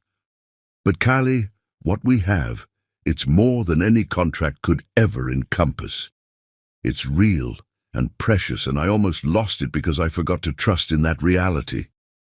Devon quietly wheeled himself to the other side of the room, giving them privacy while still maintaining his protective presence. "I love you," Kennedy continued, his voice raw with emotion. "Not because of a contract or an arrangement, but because you make me better. You make me want to be better. Please give me the chance to prove that to you every day for the rest of our lives."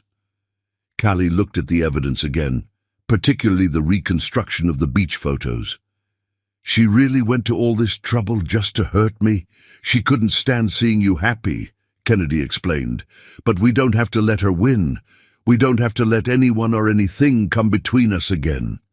Callie's free hand came up to cup his cheek, her touch so gentle it made his heart ache. "Promise me," she whispered. "Promise me you'll trust in us, in what we've built together." "I promise." Kennedy turned his face to kiss her palm. "No more contracts, no more doubts.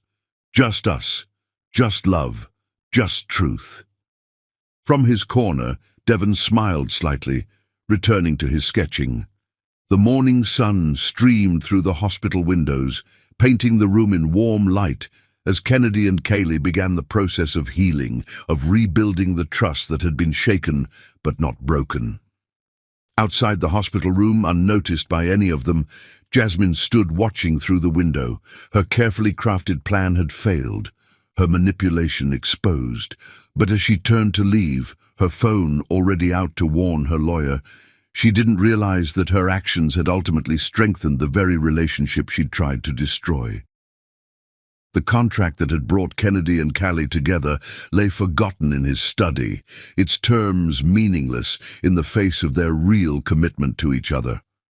Love, they were learning, couldn't be bound by paper or threatened by lies.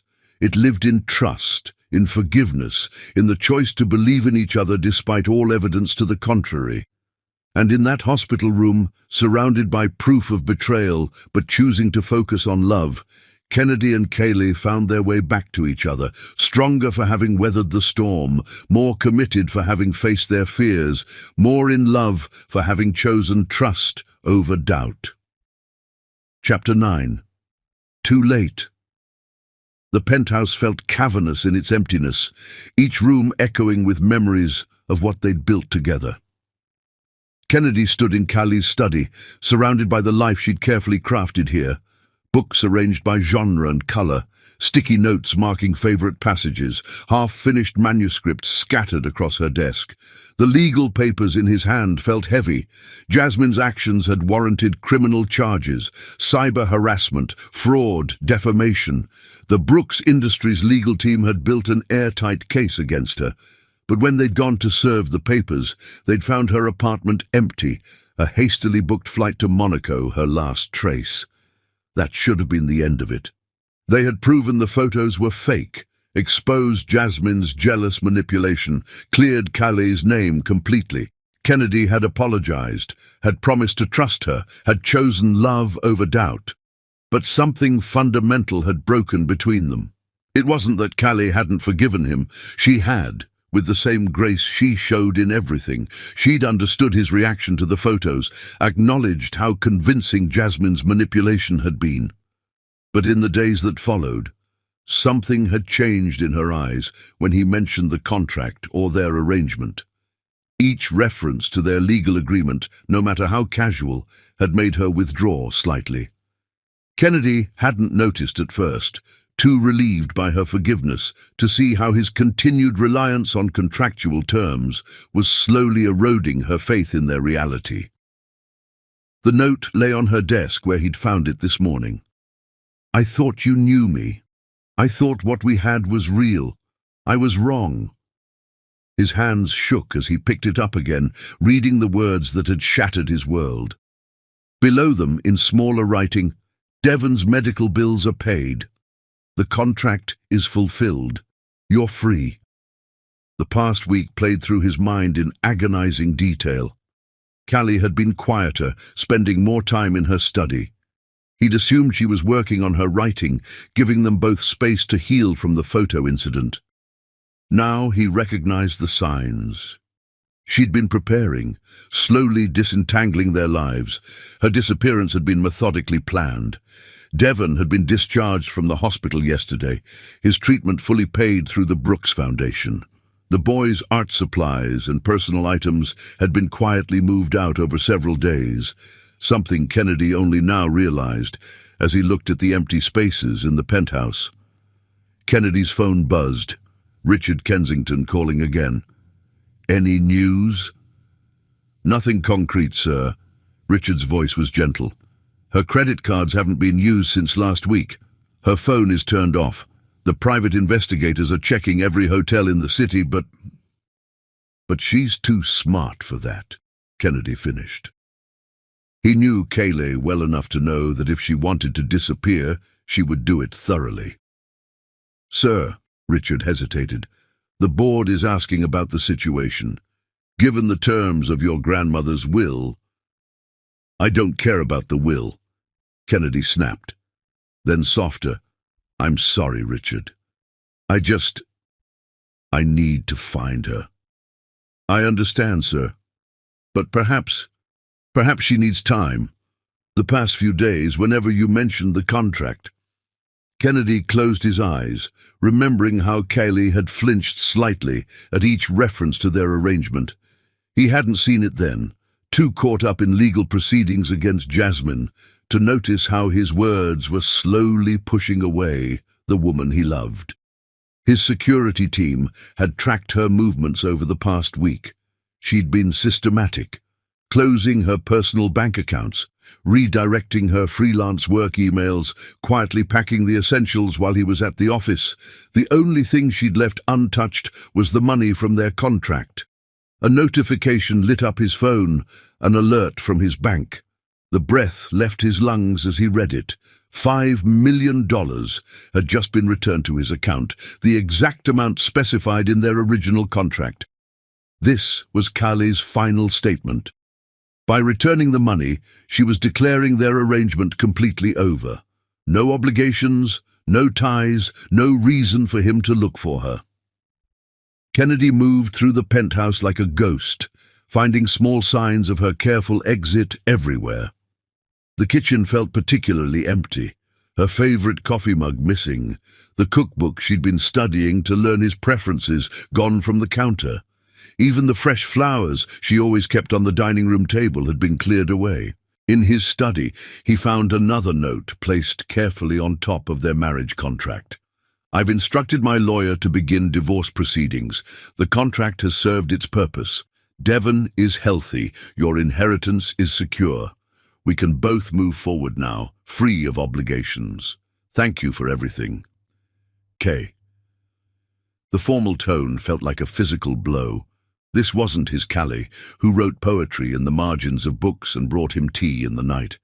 This was the woman he'd reduced her to with his inability to trust, to love freely without the safety net of legal documents. His phone showed dozens of missed calls from the private investigators. Another hotel checked, another lead proving false. Kayleigh had been thorough in covering her tracks, using cash for any necessary purchases, avoiding surveillance cameras. A text from Devon appeared. "She needs time. Don't waste it on searching. Use it to figure out who you want to be, the man bound by contracts or the man free to love." Kennedy stood at the window, watching the city lights flicker to life. Somewhere out there, Kayleigh was starting a new chapter without him. She'd fulfilled every term of their contract perfectly, been the perfect wife in public, supported his career, maintained their image, and somewhere along the way, she'd given him her heart too, asking only for trust in return.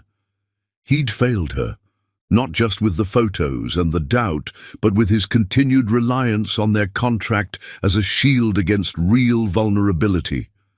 Every time he'd mentioned their arrangement after the photo incident, he'd been unknowingly reinforcing her fears that their love wasn't real enough to stand on its own. A final report came in from his security team, surveillance footage showing Callie boarding a bus with a single suitcase. She'd timed it perfectly, leaving while he was dealing with lawyers and Jasmine's charges. Even in leaving, she'd been considerate of his feelings, choosing a quiet exit over a confrontation. Kennedy pulled out his grandmother's letter, the one that had started everything with its marriage clause. Eleanor Brooks's words seemed to mock him now. "Marriage will help you overcome your fears, dear boy. You need someone to pull you out of your shell, or you'll waste your life hiding in this tower you've built." She'd been right. Callie had helped him overcome his fears, had drawn him out of his shell, had made him better in every way. And he'd repaid her by hiding behind legal documents instead of embracing the real love they'd found. The contract lay abandoned on his desk, its pages meaningless now. Whatever happened next wouldn't be governed by legal terms or business arrangements.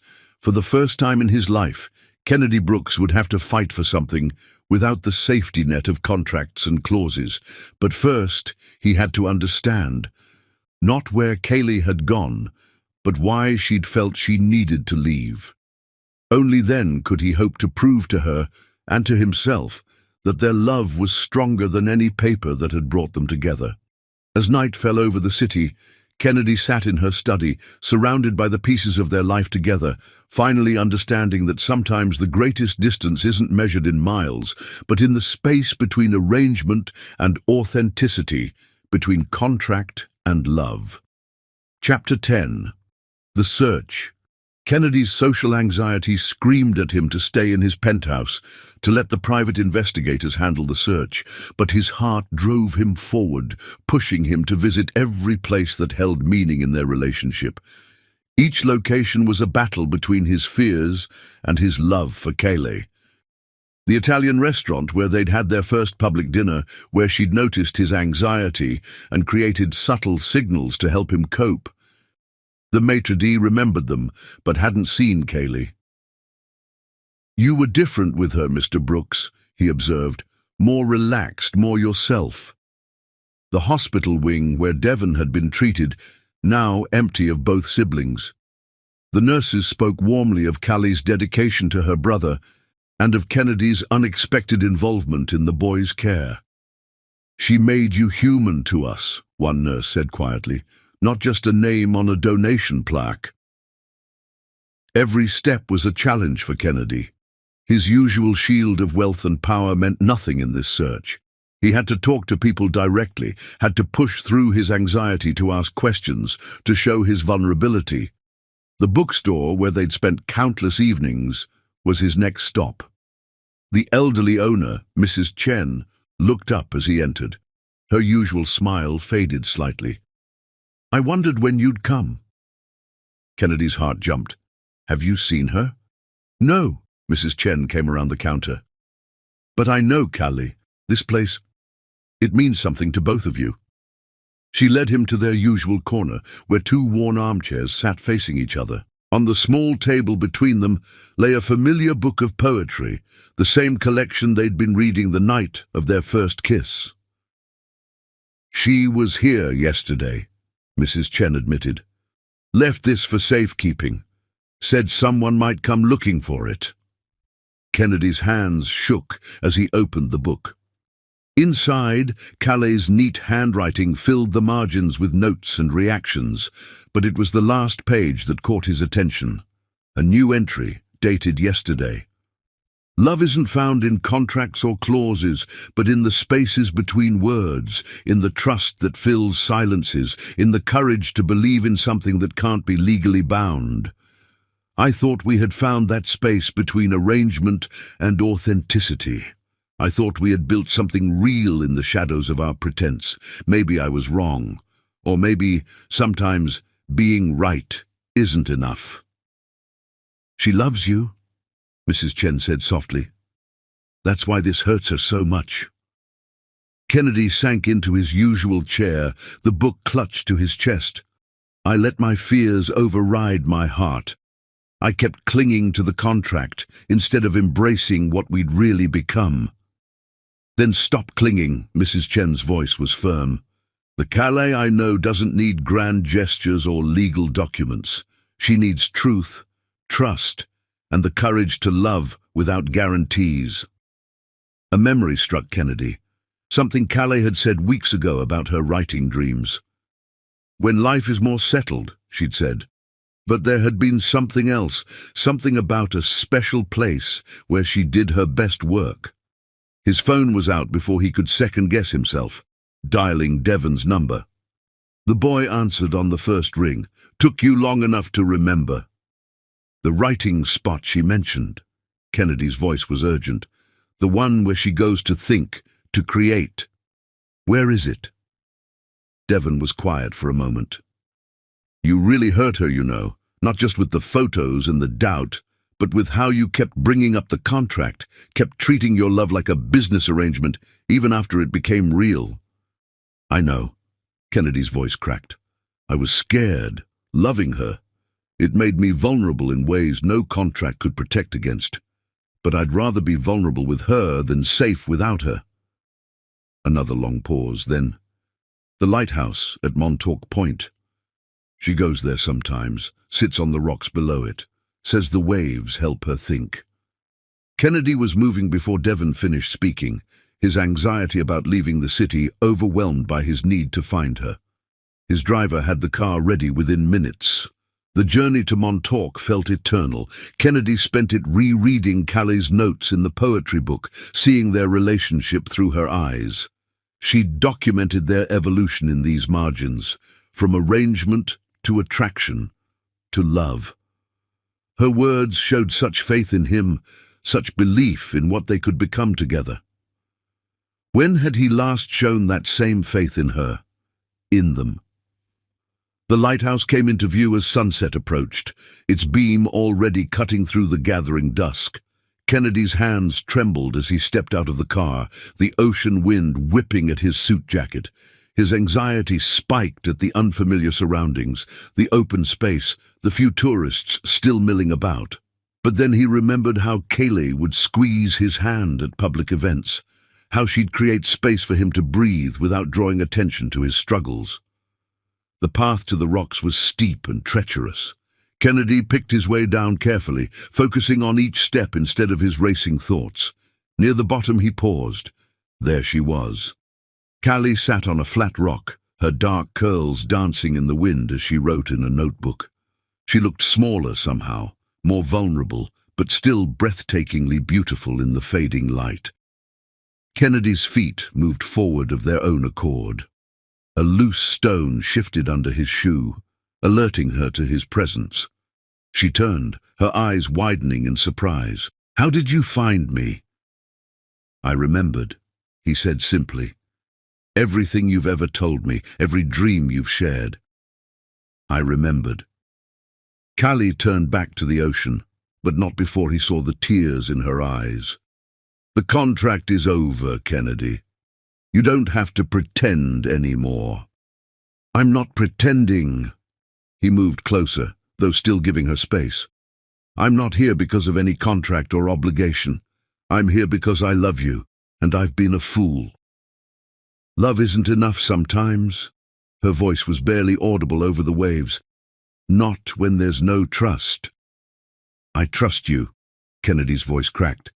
"I trust you more than I've ever trusted anyone, and I've spent every moment since you left, proving it to myself."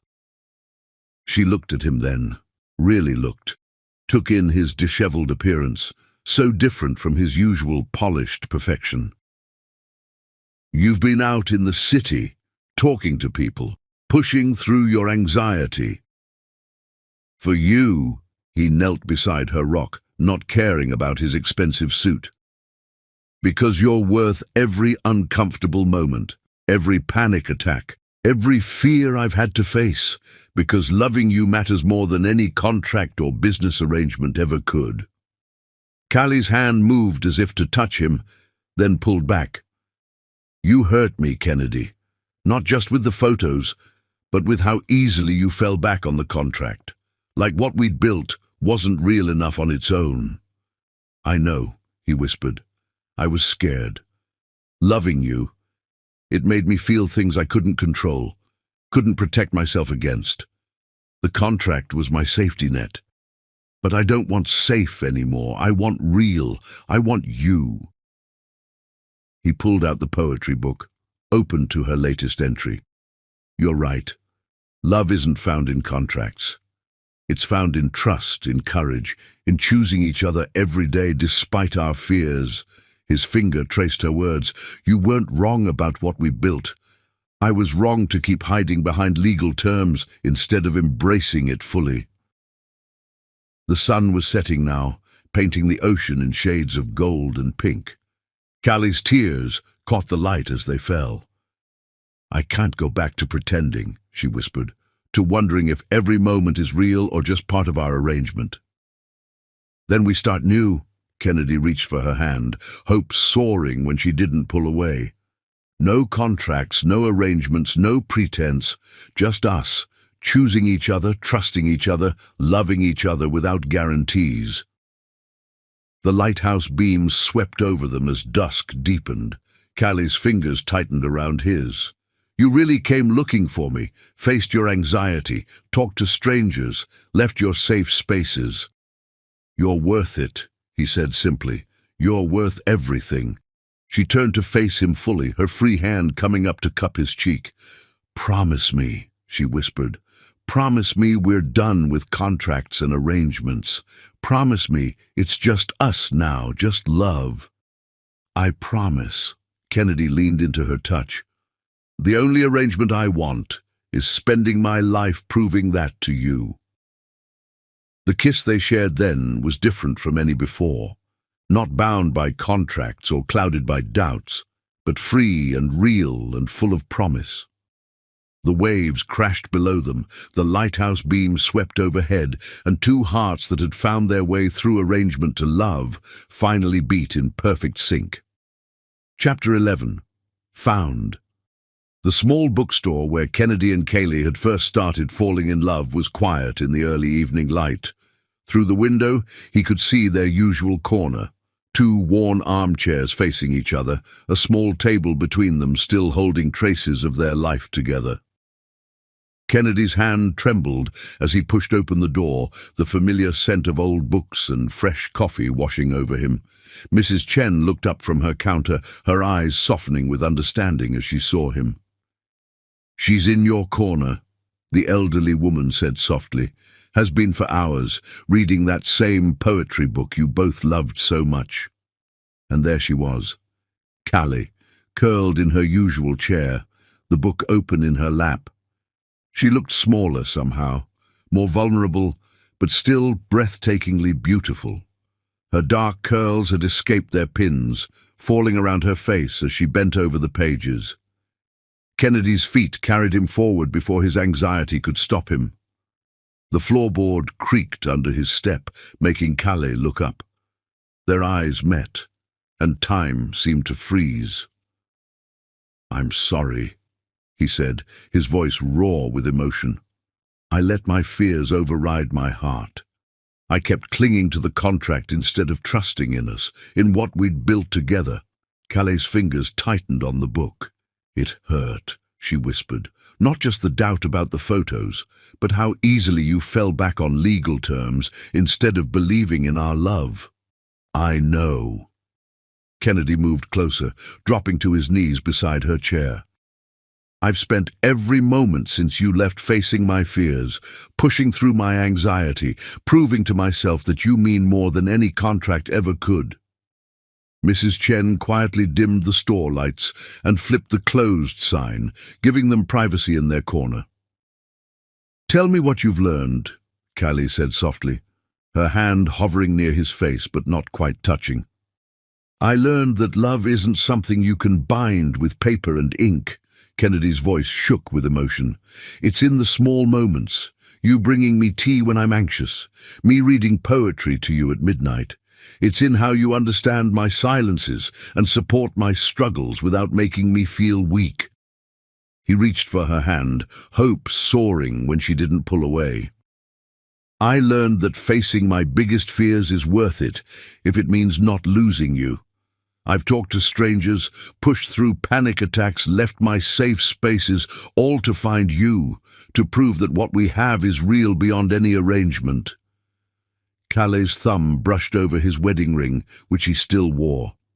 "And the contract means nothing compared to the real vows I want to make to you." Kennedy pressed his forehead against their joined hands.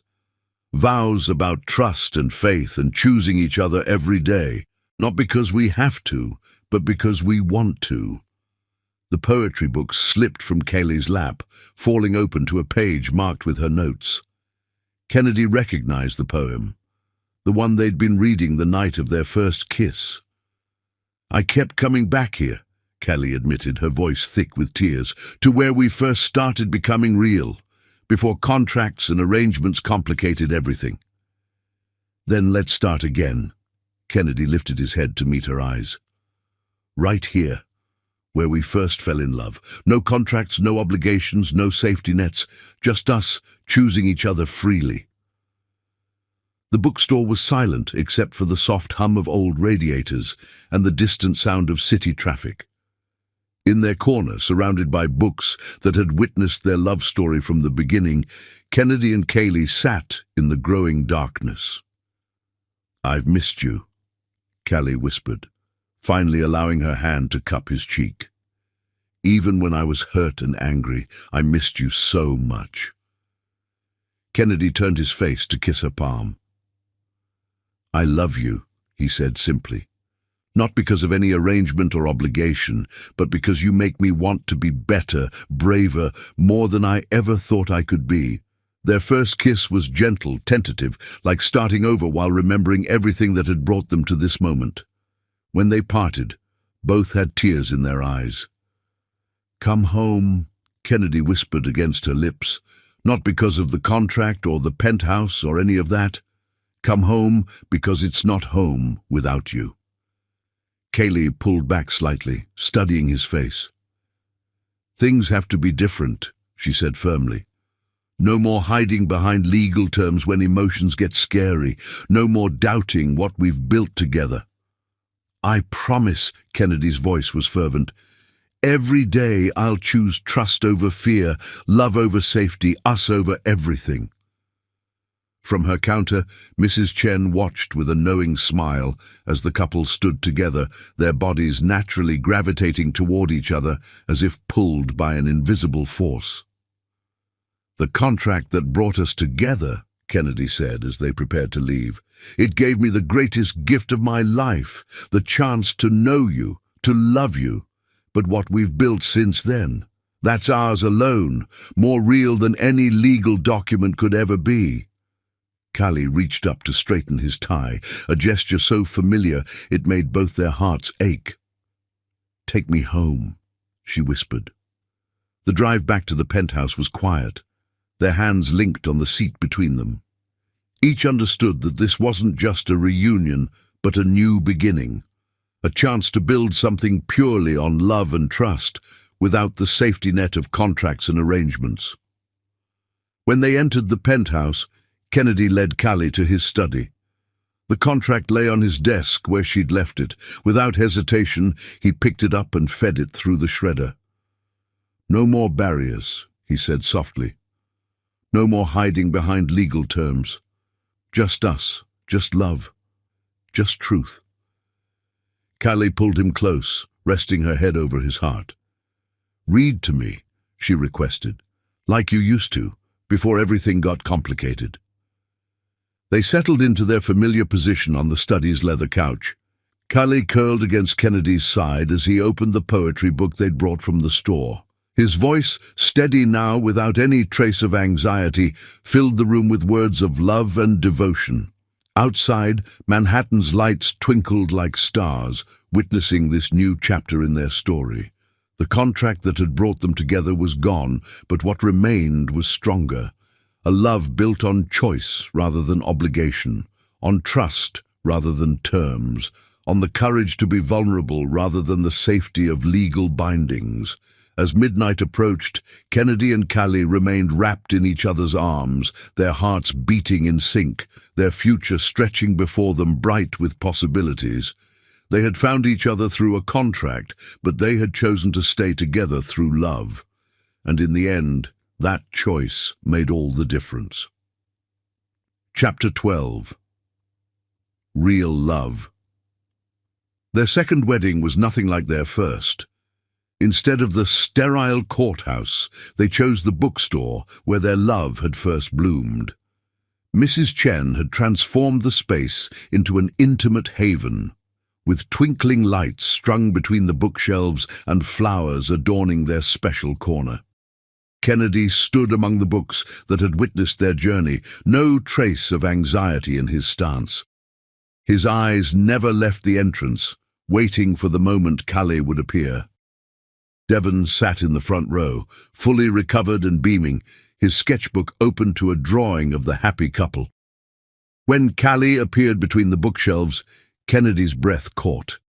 She wore a simple white dress, her dark curls adorned with small flowers, but it was her smile that transformed her into something ethereal. This wasn't the nervous bride from their first wedding.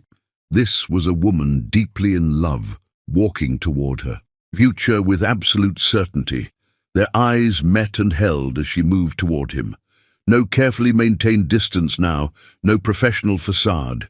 Just two people who had found their way through arrangement to authentic love. The first time we stood together like this, Kennedy began his vows, his voice strong and clear. We were bound by a contract. Today I choose to bind myself with something far stronger, my love, my trust, my complete devotion to you. You've taught me that real strength isn't found in legal documents or business arrangements, but in the courage to be vulnerable with someone you love. Tears sparkled in Kaylee's eyes as she spoke her own vows. You came looking for me when I was lost. Not because any contract demanded it, but because your heart led you to me. I promise to always be that home for you, the place where you can be completely yourself, where love doesn't need guarantees to be real. When Kennedy lifted her veil, his hands were steady and his eyes never wavered from hers. Their kiss was a promise, witnessed not by legal documents, but by the people who had watched their love story unfold. Mrs. Chen, who had provided their sanctuary, Devon, whose illness had brought them together, Zara, who had supported their journey, and even Richard Kensington, who smiled like a proud father. At the small reception afterward, held among the beloved books, Kennedy surprised everyone by taking the microphone without a trace of his usual social anxiety. Most love stories start with a chance meeting, a spark of connection, he said, holding Calais' hand. Ours started with a contract, but what grew between us was something no legal document could ever contain. Calais taught me that real love isn't about safety nets or guarantees. It's about choosing each other every day, trusting despite fear, believing in something bigger than ourselves. Callie rose to join him, her eyes shining. Someone once told me that love isn't found in contracts or clauses, she added, but in the spaces between words, in the trust that fills silences, in the courage to believe in something that can't be legally bound. We found that space together, and I've never felt more free. Later that night, in their penthouse overlooking the city, Kennedy held Callie close as they danced to soft music. The lights of Manhattan twinkled below, but neither noticed, too lost in each other. No more contracts, Kennedy whispered against her hair. Just us, just love. Just us, Calais agreed, reaching up to touch his face. Forever. In her office across town, Jasmine watched the society pages fill with photos of their second wedding. But instead of bitterness, she felt something unexpected: acceptance. Her attempts at destruction had only made their love stronger, proving that real connections couldn't be broken by manipulation or doubt. Devon's wedding gift to them hung in their bedroom, a masterful sketch of Kennedy and Callie in their bookstore corner, surrounded by the books that had witnessed their journey from arrangement to love. Below it, he'd written a simple truth. Some contracts bind with paper, but the strongest bonds are written on the heart. As the night deepened, Kennedy and Callie stood at their window, watching the city below. No more pretense, no more hiding behind legal terms. Just two people who had found each other through an arrangement, but chose to stay together through love. "Read to me," Calais asked softly, touching the poetry book they'd brought from the bookstore. Kennedy opened to their favorite poem, the one they'd been reading the night of their first kiss. But before he began, he looked at his wife, really looked at her, and smiled. "I love you," he said simply, "not because of any contract, but because you make my world infinitely better just by being in it." "I love you too," Callie replied, curling into his side, "because you were brave enough to choose love over fear, trust over doubt, us over everything else." And as Kennedy's voice filled their home with poetry, both knew that their story had come full circle. The contract that had brought them together lay forgotten, replaced by something far more powerful, a love that had grown in the spaces between arrangement and authenticity, a connection that needed no legal binding to be real. The end. Subscribe if you loved